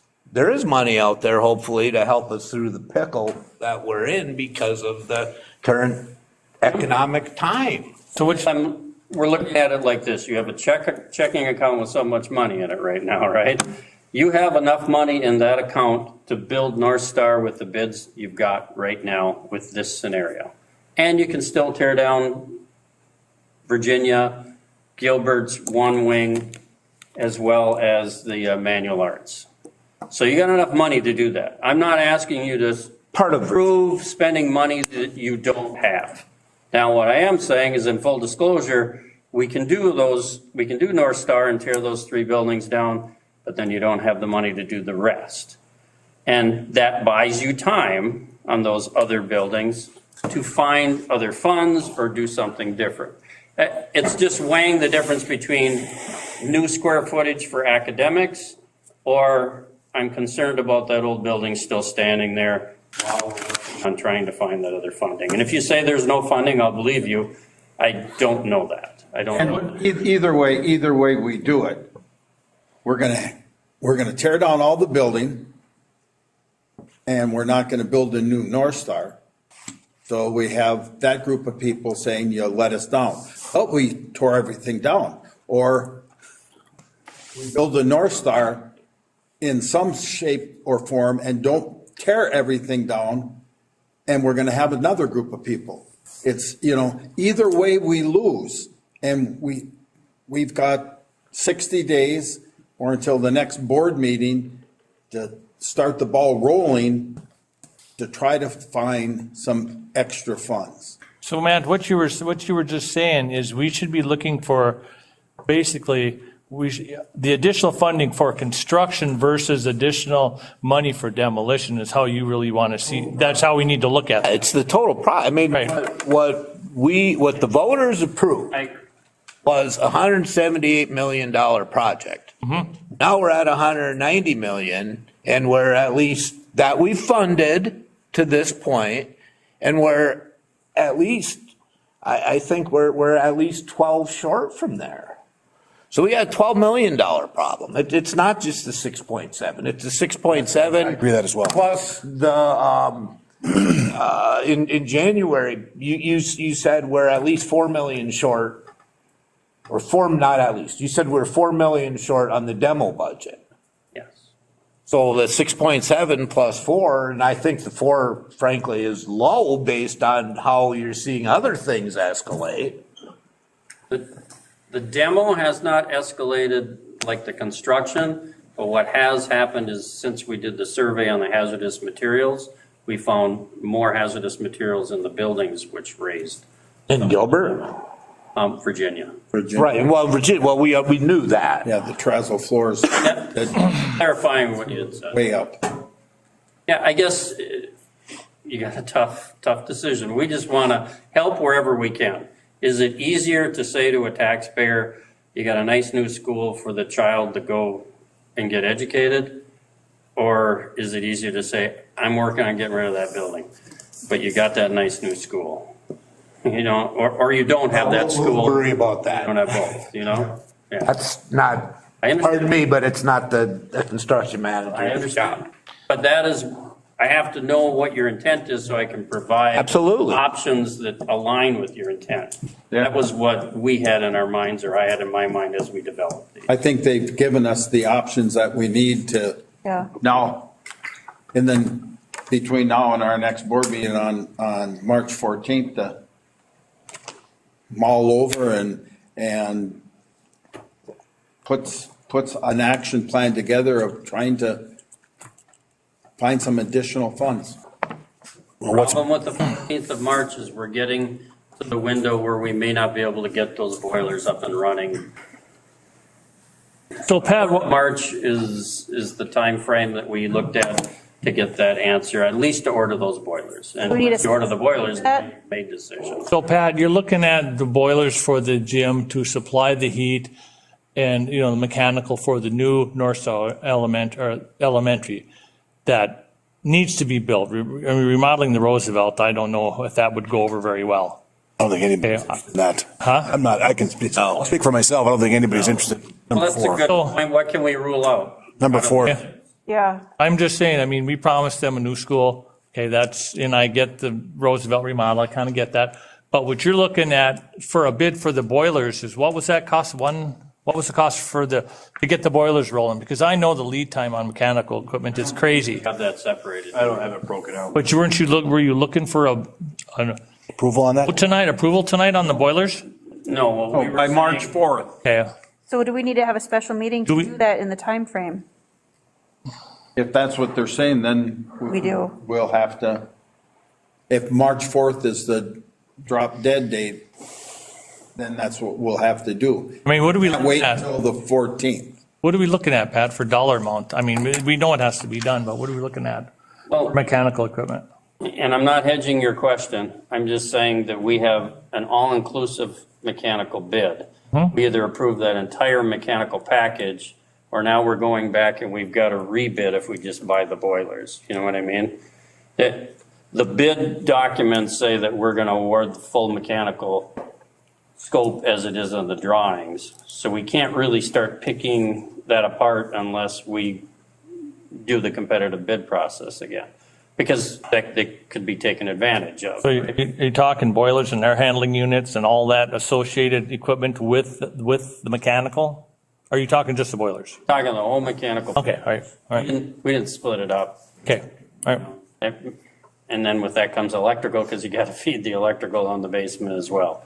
So to answer your question, we would need the mechanical and the electrical packages as bid approved. But once you do that, then you aren't doing the remodel. You've made the decision you're going to, by default, make the decision that you're going to build the North Star Elementary. And I just want to say that up front, because I'm not going to say, just approve those two packages, because now you've really boxed yourself in. You're not going to remodel anymore if you do that. I just think for construction, I just feel that would probably be the way you had with option 4 or whatever, to take down this and start that, and, I just think that's the best course of action to get the school built safely. To do what? The last. Whatever option that was, whatever option. 6, the one that I handed to you? Correct, that is correct. Option 6, thank you. And that's the one I copied to you, because you did not have that in your packet. And started with that way. But that'll give us a couple years to find the money to, and I will say not for demolition, but it'll find the money to offset the budget costs of construction. That's what we're after. The total cost. Yeah. Yes. And I'm sure there's going to be change orders where that's going to creep up a little bit higher and higher. I just know how things are. Hopefully not, but. Well, there's a contingency in there, or is? Hey, can I get you to go back to the alternates? And impact? I got a couple questions, just for my curiosity. Who comes up with this? Who actually made this, the alternates? Add wood curtain, or the terrazza, and deduct the cement and make wood chips or whatever? Who came up with these? Did Anderson came up with all of this, all the reductions? We didn't voted on it. What's that? I think we did. Somebody came up with it and we voted to save money, right? Am I correct? That doesn't answer my question. I'm asking if Carl Sanderson came up with this, or who came up with it? So originally, alternates are come up between the design team, Carl Sanderson, and the advisory team, and then they're brought to you. And when we brought you the CD estimate, we said we were $1 million over, and we looked at making alternates to get within budget. Because remember, when we did that, we said, you're $1 million over, so what do we do? Similar to what we're doing right now, we could do alternates for these, and we could do value engineering. But it is something that between the advisory team, the design team, and Carl Sanderson. My next question, with all the deductions we've looked at making, have we looked at the soft cost involved in our high school? Can there be any reductions in that? Maybe I'm wrong, but I see 2 high schools that are operating today, and everything in those buildings, we can basically throw it away with the exception of some electronics and technology. Actually, there's everything brand new. Actually, quite a bit is being reused, and that has been looked at in the advisory team meeting tomorrow at 10 o'clock, is to do the final furniture package, present that to the advisory team, and there is a good piece of that that is reuse of furniture that you've bought in the last couple of years. I asked Jeff Carey, and his number was 20%. That's what we're using out of it, 20%. If that's what he's saying. He has been in charge of that, and I know that I don't want to speak for him, but I know his concern was he doesn't want to get to furniture that's 15 to 20 years old because that's not going to work well in a new school. So he looked at the serviceability of the furniture you've bought recently, and he's reusing those. And we are not buying new for those. Okay, thank you. And we should, tomorrow is the approval process for the advisory team, and then they do the drawings, and then those are available for you to review after that to see this room's used, this one's new. It'll be real easy to see that once those are completed. We don't even know, none of our board members, the other board members know who these teams consist of. The advisory team? Mm-hmm. Oh, I can explain that. It's Dr. Schmidt from, as far as your head administrator, and then you've got your facilities, which is Mr. Carey, and then you've got your principals that are involved, and right now you have acting principals, and then you have the design team and Kraus Anderson. That's the advisory team. So really, that principal that is going to run the building is normally got a lot of input into that. You just are in a situation now where you don't have a permanent principal announced yet, so you have interim principals. Is that correct, Dr. Schmidt? Yes, and one thing important thing for the board to know is that because we have two high schools, both Angie Williams and Lisa Perkovich, and more recently Marcia Nelson, have been heavily involved in the advisory team meeting. So both principals have been there from the start to the finish. It's just been Virginia just had two different principals, but they've both been involved. Okay. Any other questions for Carl Sanderson? Well, Noel, has anything, excuse me, has anything been done? Any phone calls been made looking for more funding for this project? Is that premature to ask, or? I knew one of you wasn't going to let me get away without answering that question. So we are looking at other sources. There's a different process for some of those other sources. I really don't want to talk about those tonight. We're looking at those to see what's possible, what's doable, but none of those are going to appear in the short term. It's going to be a while for some of these to play out. Could be 4 months, could be 6 months, could be a little bit longer than that.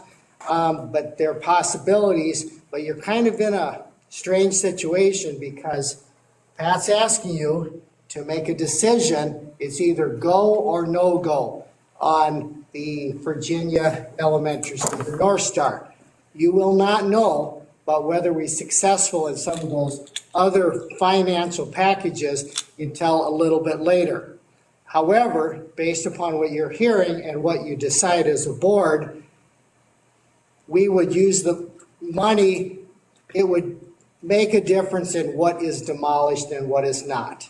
So we would build the North Star as best as we could, because I believe it's probably important they be comparable, the Laurentian and the North Star Elementary, that they be comparable. And then as we do get new funding coming in, then we can take some buildings down if we can't sell them. I'd be interested to see, I mean, what kind of funding is potentially available? What are the steps that we're taking to try and find the funding?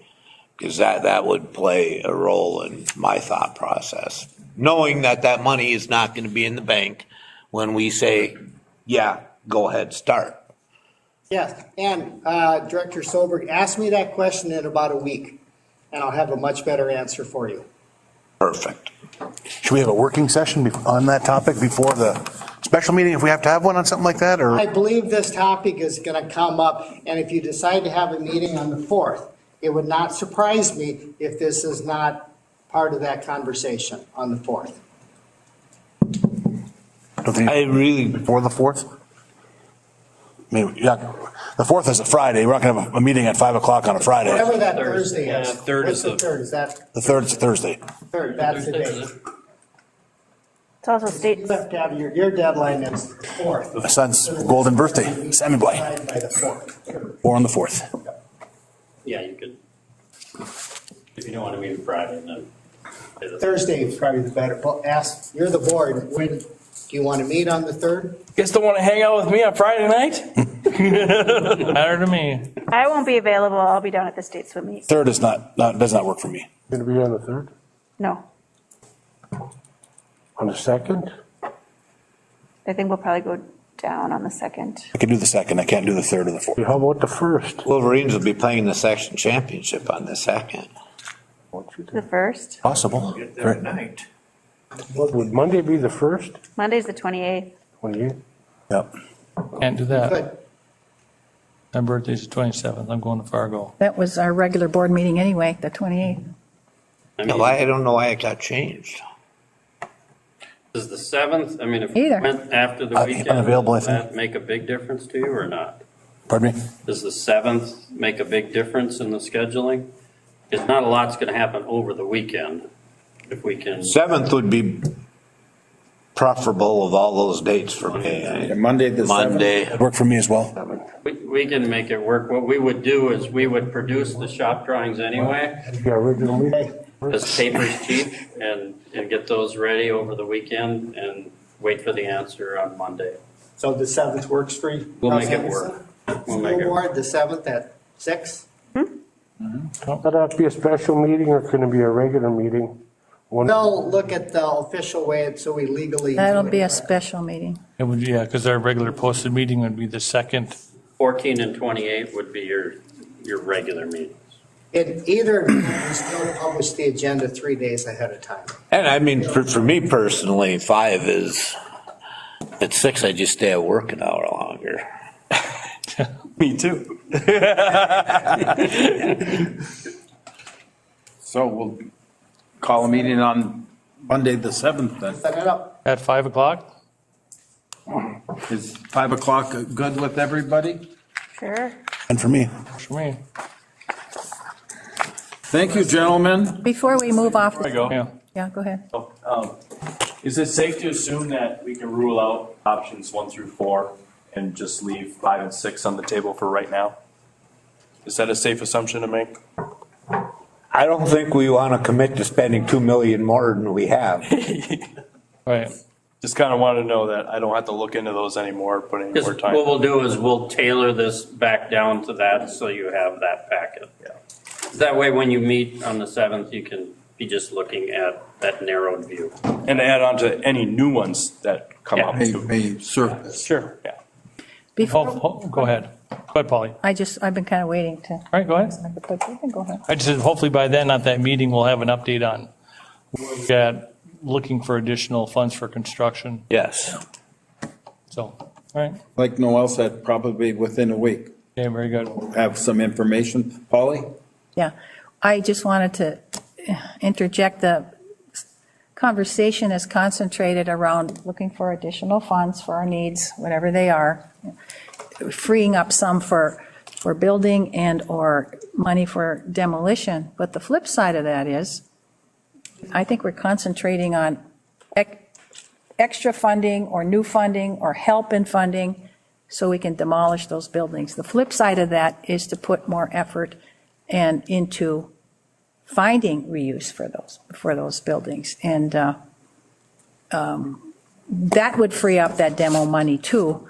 And I just understood from the beginning that that $7.5 million was built into that budget at the request of IRRB in case we couldn't find reuse and repurpose for those buildings or somebody to buy them. It was like that, that was the reason that I understood and I was told. So to concentrate first on very sincere and strong efforts to find buyers for those buildings and developers, that would automatically free up the demo. So, but the conversation mostly tonight now in the last half an hour or so was, we got to have money for demo. So. I think it's understood that we're gonna continue, and I know we ratcheted up those efforts to do that, and that we're going to do that, but I think we need to ratchet it up a little more and, I agree. and get a, I mean, and get a broker, get a commercial broker. You know, LoopNet is a commercial site for real estate, and I mean, you know, I don't think we did as heavy of a job with the other building, but now we see the real need for that money, and we're low in that budget, so to ramp that up more seriously than just putting big colorful ads in local newspapers. I mean, North Shore Mining or whatever, if you're going to sell that, you don't just put ads in the paper, you go out heavy hitting commercial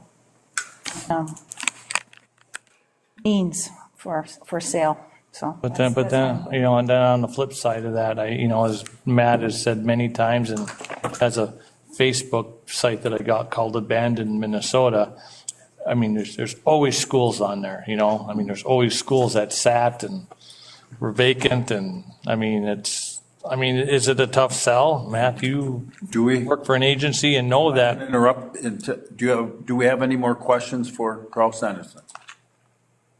I haven't any. Thank you, gentlemen. thanks a lot. But I do agree that we should take an approach, maybe a little bit more serious approach to getting these buildings sold and putting something in our local paper where we know that there's not that money around. I received an email today, and it has been directed to Noel, and so those silly little ads did generate something? Generate something, and we're working all ends here. So my thoughts are is we have to get it all done some way or another. Leave no stone unturned. Yeah. Well, thank you. Now we're going to get into the 22-23 preliminary budget. Ready? Ready.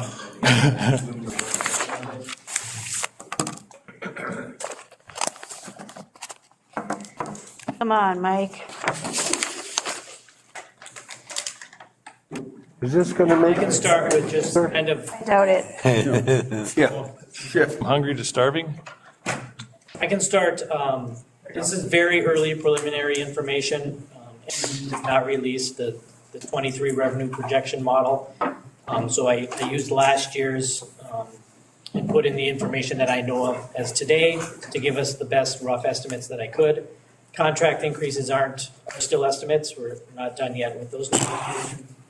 I'm still going through and reviewing all staff costs from this year that have changed that will affect next year's budget. Most of them are all good things. Well, depending on how you look, some people have resigned or retired, and we haven't filled those positions this year. And that, of course, will affect our total cost next year and what we have to come up with to fix this deficit. But all that being said, here's what we're looking at in 2023. We had a 21-22 deficit that we solved by using the SR2 funds, just under $2 million. We still have that portion that we have to make some reductions in because that was one-time money. Estimated contract increases we put at about $500,000 or $500,000. And excuse me, Spencer, just to point out, because I asked this at our budget meeting, that's based on the district's offer to the teachers as opposed to the teachers ask. Thank you for pointing it out. Yes, that's based on what the last offer was in those negotiations and what has been settled with AFSCME. Yeah. Then we have a revenue decrease based on 50 less students. I'll show you that on the second slide where we come up with 50 less students for next year. We had one item in the FY22 budget that was just a one-time cost for us there, that teacher grievance estimate that we had in there that was settled this past summer. So took that off of that deficit we had last year. And then savings from closing the Gilbert and Roosevelt school this year as we move into the new building. That's a guess what that number is going to be. This number was actually taken back from when Evelyn Gilbert was looking at closing and what savings would be there. We don't know how much the new school is going to cost as far as utilities and things like that. So this is a guess, like I said, what we could have in savings, taking kind of costly utility buildings and putting in a new one. So all that, we're about $2.1 million short of what we have to look at. So making some reductions. To look at a percentage, that's about 5.7% of what our current general fund expenditures are. That's a substantial amount of money that we need to look at. We'll start looking at next month. We should have more concrete decisions on that.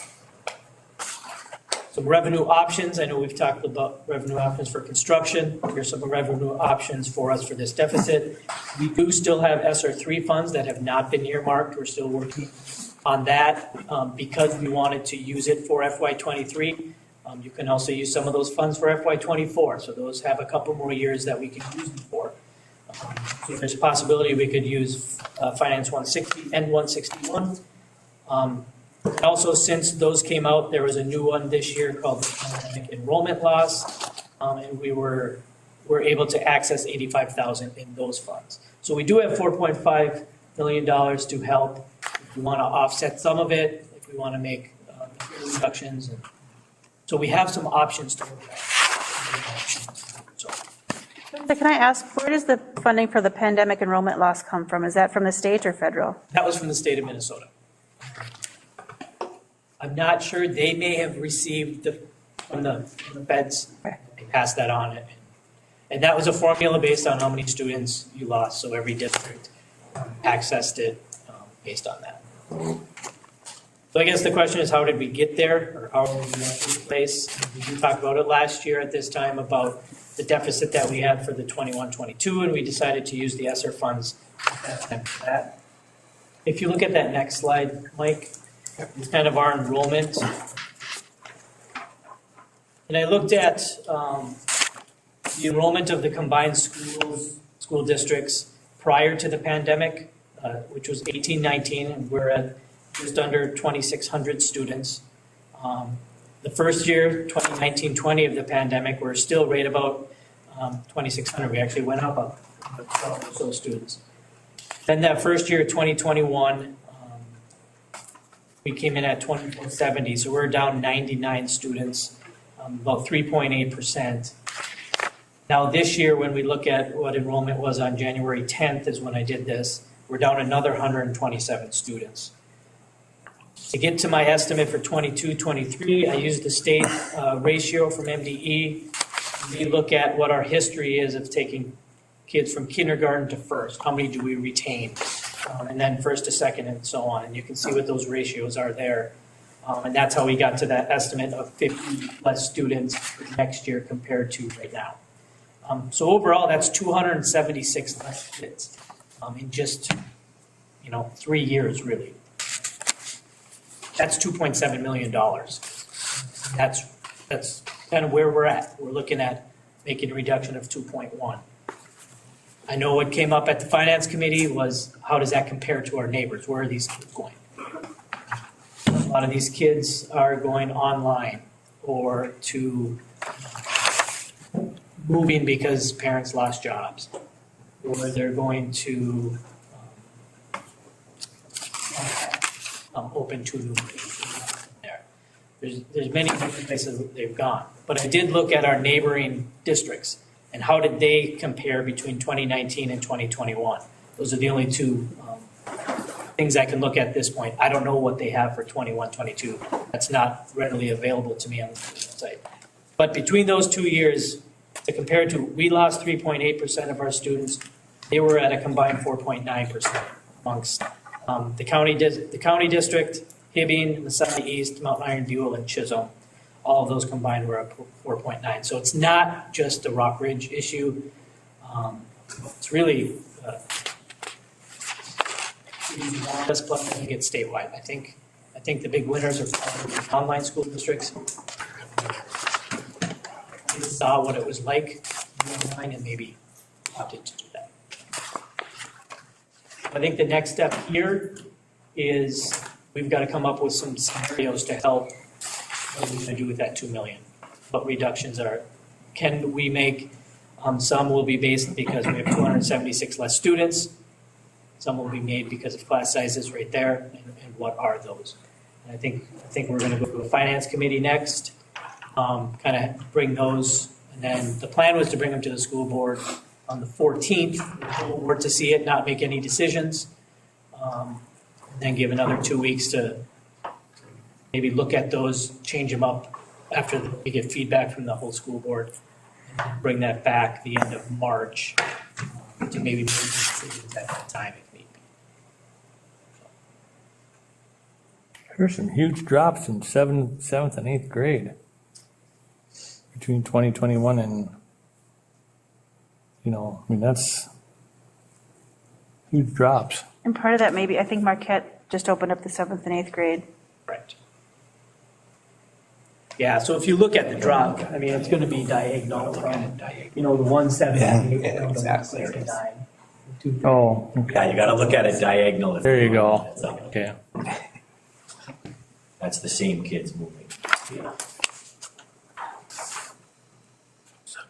Spencer, can you explain the October 1st head count for purposes of funding? And then I know we have average daily membership. How in the world does the state take care of? Master's class on this, Polly. That's a great question. So the October. I'm joking, wow. No, I don't. The October 1st head count doesn't really have much to do with the basic aid. So the October 1st they use for kind of your free and reduced lunch numbers for any aid that happens with that is the October 1st. They also look at it for some funding for special education on October 1st. But for the overall, they take, for every day we have a student enrolled here, we get 1/176th of the basic aid formula. So if they're enrolled for all 176 days or 175, whatever it is that we have, we get a 1.0. If they're here for half of that, we get a 0.5 of that basic aid. So every day they're here, we get a portion of it. I do track every day, daily. That's why it's called average daily membership. Yep, exactly. That's a big job for all these. Okay. It's, And then I was looking, but I can't find. So you've got in here savings from closing the Gilbert and the Roosevelt. I know that something came from you a while back. Just the cost of running the Gilbert campus was over $700,000. So I don't know how the Roosevelt and the Gilbert can only be 500,000 savings. well, we're opening up another new school, so there's the offset of that. We're still going to be paying cost and utilities because we have a building. And not all of those custodians, all those custodians will still have a job at this point unless we make reductions, so we still have those costs.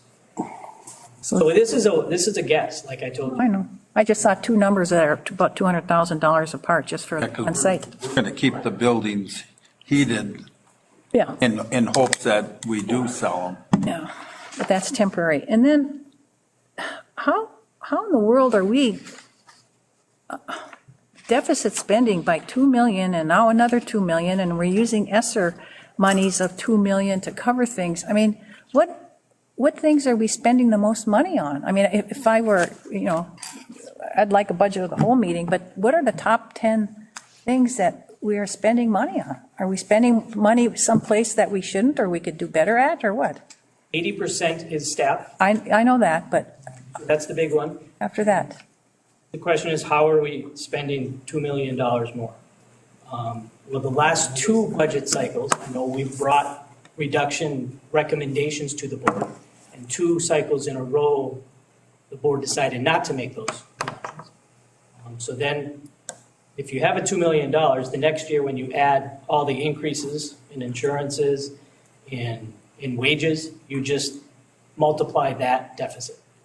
And you take that with loss of 276 kids, so now we don't have the revenue coming in to pay for what we had, let alone what we now have to pay with the increases. That's how the deficit continues. So we don't have the revenue coming in to pay for our costs, right? But that's my point. My point is everybody has a budget. And so if I make X amount and I spend more than what I make, I'm going to try and find out where I'm spending more than what I'm making. So If I have a areas. house payment of $1,000 and I make $1,000 right now, and then next year my revenue is brought down to $500, but my house payment is still $1,000, right? So there's where the deficit is. I've got to figure out, I have to have a smaller house, or I have to make other reductions. That's my point, but I'd like to know what the things are in our budget. Staff. We have enough staff for 276 more kids. We don't have the 276 kids to bring that revenue in. But then we reduce staff. Which we haven't been willing to do in the last 2 budget cycles, is what Spencer is saying. No. There's a ratio of dollars of staff per student. And I know it's 80% of a budget, but there are other things. I just don't know. I think there might be other places that we could take a closer look at and make some reductions or do things to add to our bottom line. Like instead of giving, well, here's a situation that back on the Evelyn Gilbert board, we were looking at the same types of things. And instead of giving free rent to Chickagami or just paying what they, whatever they did, we could make money, not make money, but, we could increase our money by charging them more than we were actually taking a loss, okay? And so like the Head Start, now it's another analogy. Instead of giving them free space, why not charge them market rent? That's going to put some money back into our coffers. And think of other ways like that we can, other than grant money or state money or federal money or whatever. So reduce costs, but then add income. I don't know. I'd like to have a closer look. And the personnel number, the 80%, that's made up of, you have your teaching staff, you have your AFSCME staff, you have your administrative staff. There's a lot of different components in that also, correct? Correct. Yeah. There are, but I'm saying all of that needs to be looked at. right. There are, but that is just a basic thing. That's every school district has that situation. It's just a known that about 80% for all of your salaries is a part of a budget. So school districts operate on that for years and years and years, but without having a deficit. The big thing is, in the last several years, we haven't reduced staff, and we've gone into deficit spending.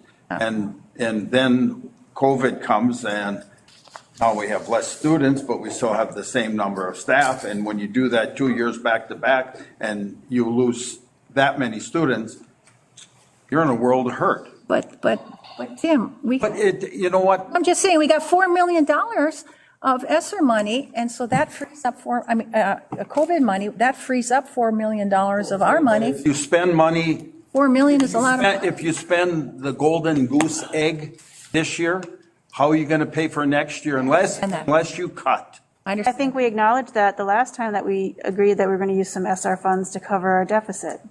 We knew that we were having this problem a year ago. I know, that's fine, but that's like giving you more in your general fund when there is still deficit spending. I don't see it. Well, it's something that we're going to have to look at. In this 21-22 school year, we have a balanced budget because we used ESSER. Right. Now we're taking ESSER out for 22-23. We have to fill the $2 million that we don't have in ESSER. So our options are fill it again with ESSER. With ESSER, yeah. Or make reductions.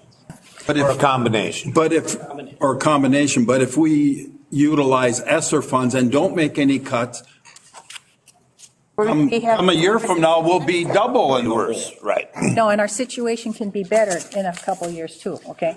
And if we get more students, we're going to get more money. But we got over $4 million of ESSER. If we get more students, we hire more teachers back. But that's not as simple as that. You got all these campuses you're running right now. You got your building schools, your heating schools, there's nobody in. You know what I'm saying? For the next year and a half, I think it's going to be quite, the numbers are going to be all over there until you get more normalcy into get these kids into here, get these kids into here, close that building, close this building, sell that building, sell this building. Then I think it'll be a little bit calmer waters once that all happens. But right now, I just, you got staff over, staff over in Gilbert cleaning that building. I mean, that's a lot of square footage, where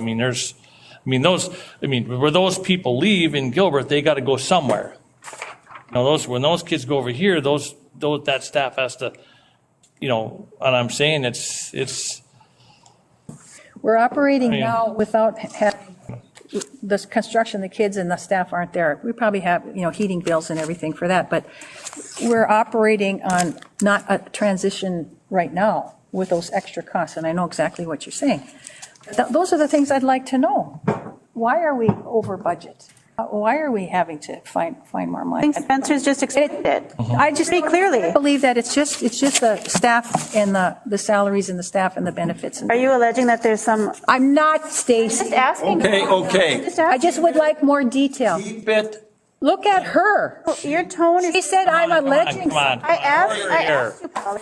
Why would you ask if I was alleging something? All I'm saying is I'd like more detail. Here's what we used to get when we had budgets. We had budget meetings from January, and we went into Never balanced your budget. with Mike Lang and Debbie Hildy and everything. Yes, we did. Let's. All I'm asking is for detail, and don't say I was alleging. I just asked. Ask me if I was alleging anything. I want more detail. I asked a question. I got folders of these papers. Look at how detailed it Have is. folders of papers that are 20 years old. I'm saying this is a budget process that when the Okay, board members let's- do details, I'm okay? going to stop this right now. Do you have any other questions for Spencer? I have none. Thank you, Spencer. And you need to rule her out of order for asking if I was alleging any wrongdoing. Me and please Well, then raise your don't- voice to me. Hey, Polly, just stop, please. I'm asking you nicely. Would you ask her to stop too? I will ask you to stop. Let's be I fair. ask her not to direct any questions. No, not to Thank you. allege any wrongdoing of board members. Okay, we are not doing 5.4. We're on to 5.5.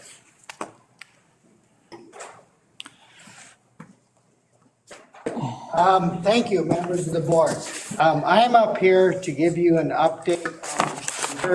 We'll talk about the SR fund in just a little bit. First of all, the COVID plan. Last board meeting, the board made a change to the COVID plan. Got it? So there is a COVID group. They will meet again, and they will look at all of the other aspects of the COVID plan, because my understanding is that the last board's discussion, several board members asked that the entire COVID plan be relooked at again. And so first the group will look at it, because we have to have a COVID planning team. They will look at it, and then we will bring that back to the larger school board for you to take a look at and see if this is what you want for the entirety of the COVID plan. So I just want to let you know that it is coming back. But first, I'm asking let us have the COVID planning team look at it, tell you any recommendations.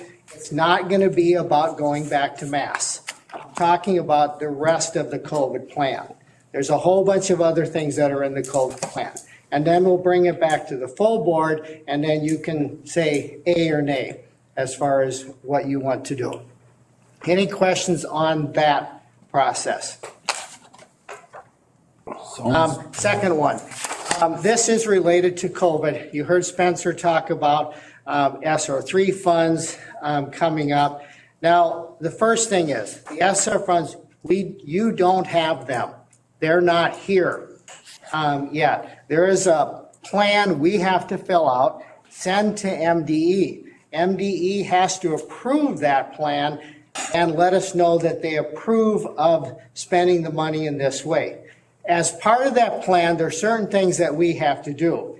It is not a situation where the SR3 funds are a little different than the SR2. It's not a situation where the board can spend the money any way they want. There are certain categories, there's rules, there's parameters as far as where the monies may be spent. Yes, there is freedom for the board what to do, but there's larger rules and categories. Now, as part of the process, we have to have a way to get input from multiple stakeholders. So all of this is going to come back to the full board for you to decide about the SR funds. We need to let the state of Minnesota know by March, what was the date again, Spencer? We told them we'd give it to them 15th. The 15th of March. So you have a school board meeting on the 14th. So there's a high probability we'll be coming to you with general broad categories on how to spend the SR3 money. And then if you say yes, we'll send the report into the state of Minnesota. That's a required report. Now, as part of that, I want to let you know, just so you have the heads up, we will have a process for gaining input from staff members. We need a process for gaining input from community members and also from students in addition to the school board. So don't be surprised if you don't see some advertisements for some community meetings, which I would probably be running them, where anyone from the community can come and we'll talk about the SR funds. We'll say, here's all the categories. Where do you think the school board should spend their money? What priority areas do you want to recommend to the school board? So we'll have those, and all they are is just input.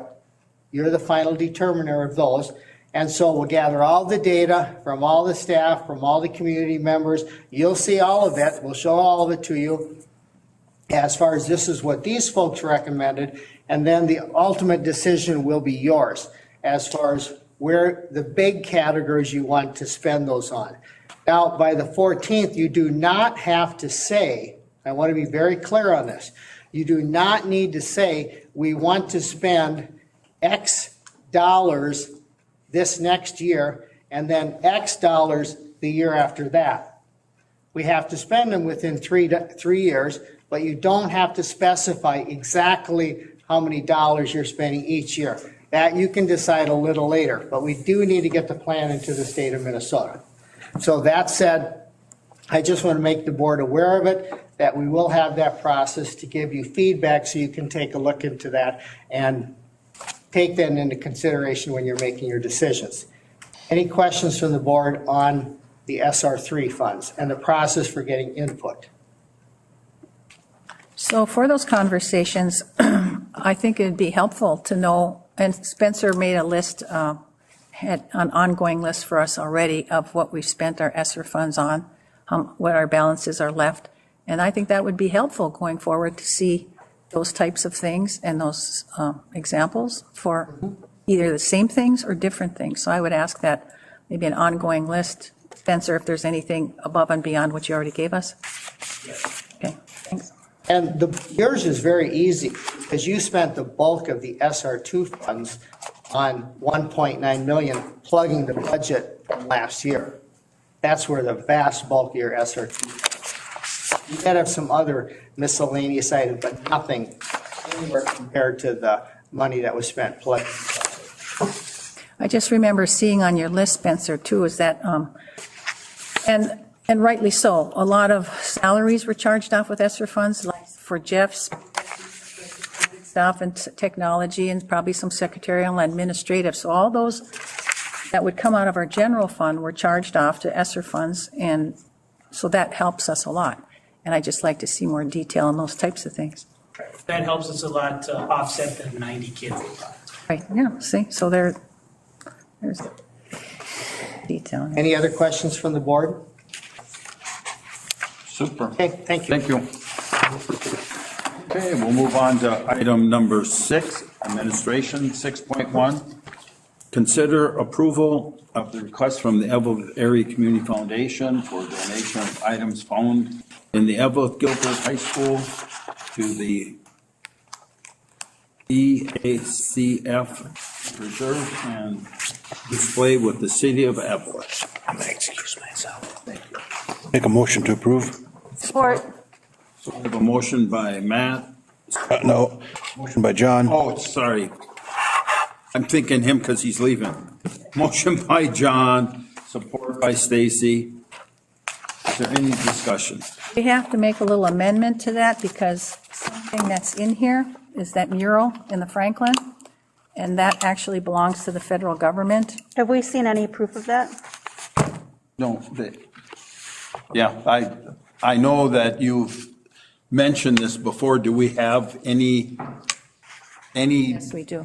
We do? Yes, we do. I haven't seen it. Yeah, well, this, First of all, we all got a letter from, an email from Tucker Nelson. Tucker Nelson. And he was absolutely correct. And there's stuff online, but I had gotten 2 years ago information, detailed information from Cheryl and Mike Arrow on that. And the Historic Society of Evelyn actually, that belongs to the city of Evelyn because it flows through, government entities. So I think we have to pull that one out of that list. I have I a can problem with. speed up the meeting. Yeah. Speed up the meeting. They will not mind that. That is completely fine. I understand that, so, and that, I just wanted Yeah, and clarification. one thing is we should have this presented to the board relatively soon because I've heard this fact and we need to know who owns it, who wants it, and where it should go. I can't find my papers, but I had it today, and plus Tucker was absolutely right in his thing. It was a WPA project. They gave money to artists back in the 30s, and there's. You probably, pardon me. Yeah. Do you remember if they recalled that to recatalog it? That happened at Roosevelt about 8-10 years ago. They recalled all the WPA art. They had to send it down, cataloged it, and sent it back. That I have no idea. I know it's canvas panels, Yes, I saw that.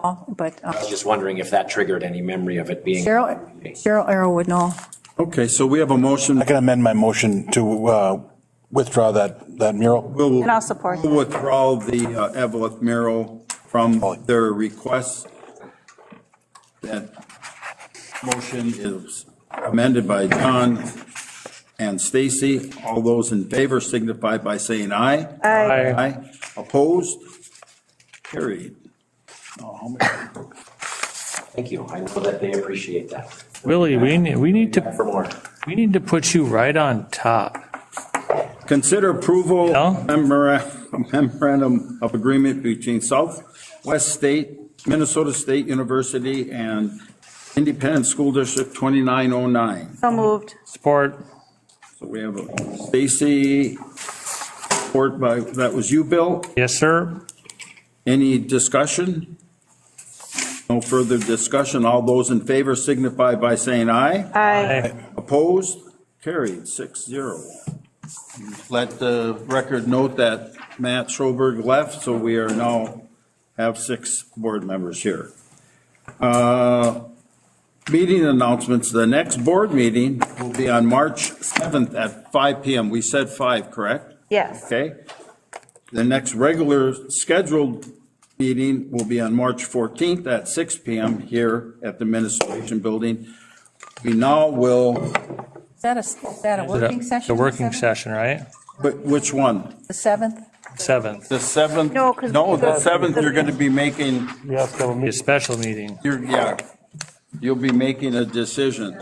So at this time, we are going to close the session for student discipline. When we come back, we may be taking action on it, depending on what we hear. So at this time, Tom made a motion to go into closed session. Is there a second? Support. Support by Bill. All right, Stacy can have it. Well, I wrote it down already. All those in favor signify by saying aye. Aye. Opposed?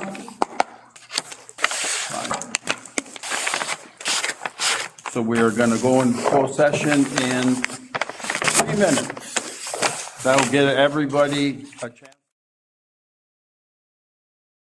Bathroom can do so.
Very good. We'll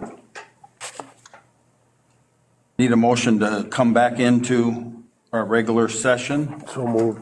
Motion by Tom, Support. support by Bill. All in favor signify by saying aye. Aye. 6-0 vote. Thank you. 5-0. Oh, cripe, that, they're dropping, or leaving 5-0. Thank you. 5-0. 5-0. Who'd have thought I'd be one of the last ones standing? Yeah. Very good. So we have a resolution here. Motion to come back in. Sorry. We have a resolution to expel student RR/V-X2-21-22 for a period of 12 months. Do I have a motion? So moved. Support. This should be a resolution, so you'd have to roll call it, I do believe. Yes. Motion by Director Tom Tamero.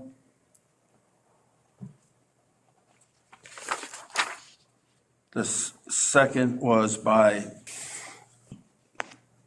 John Yuhan.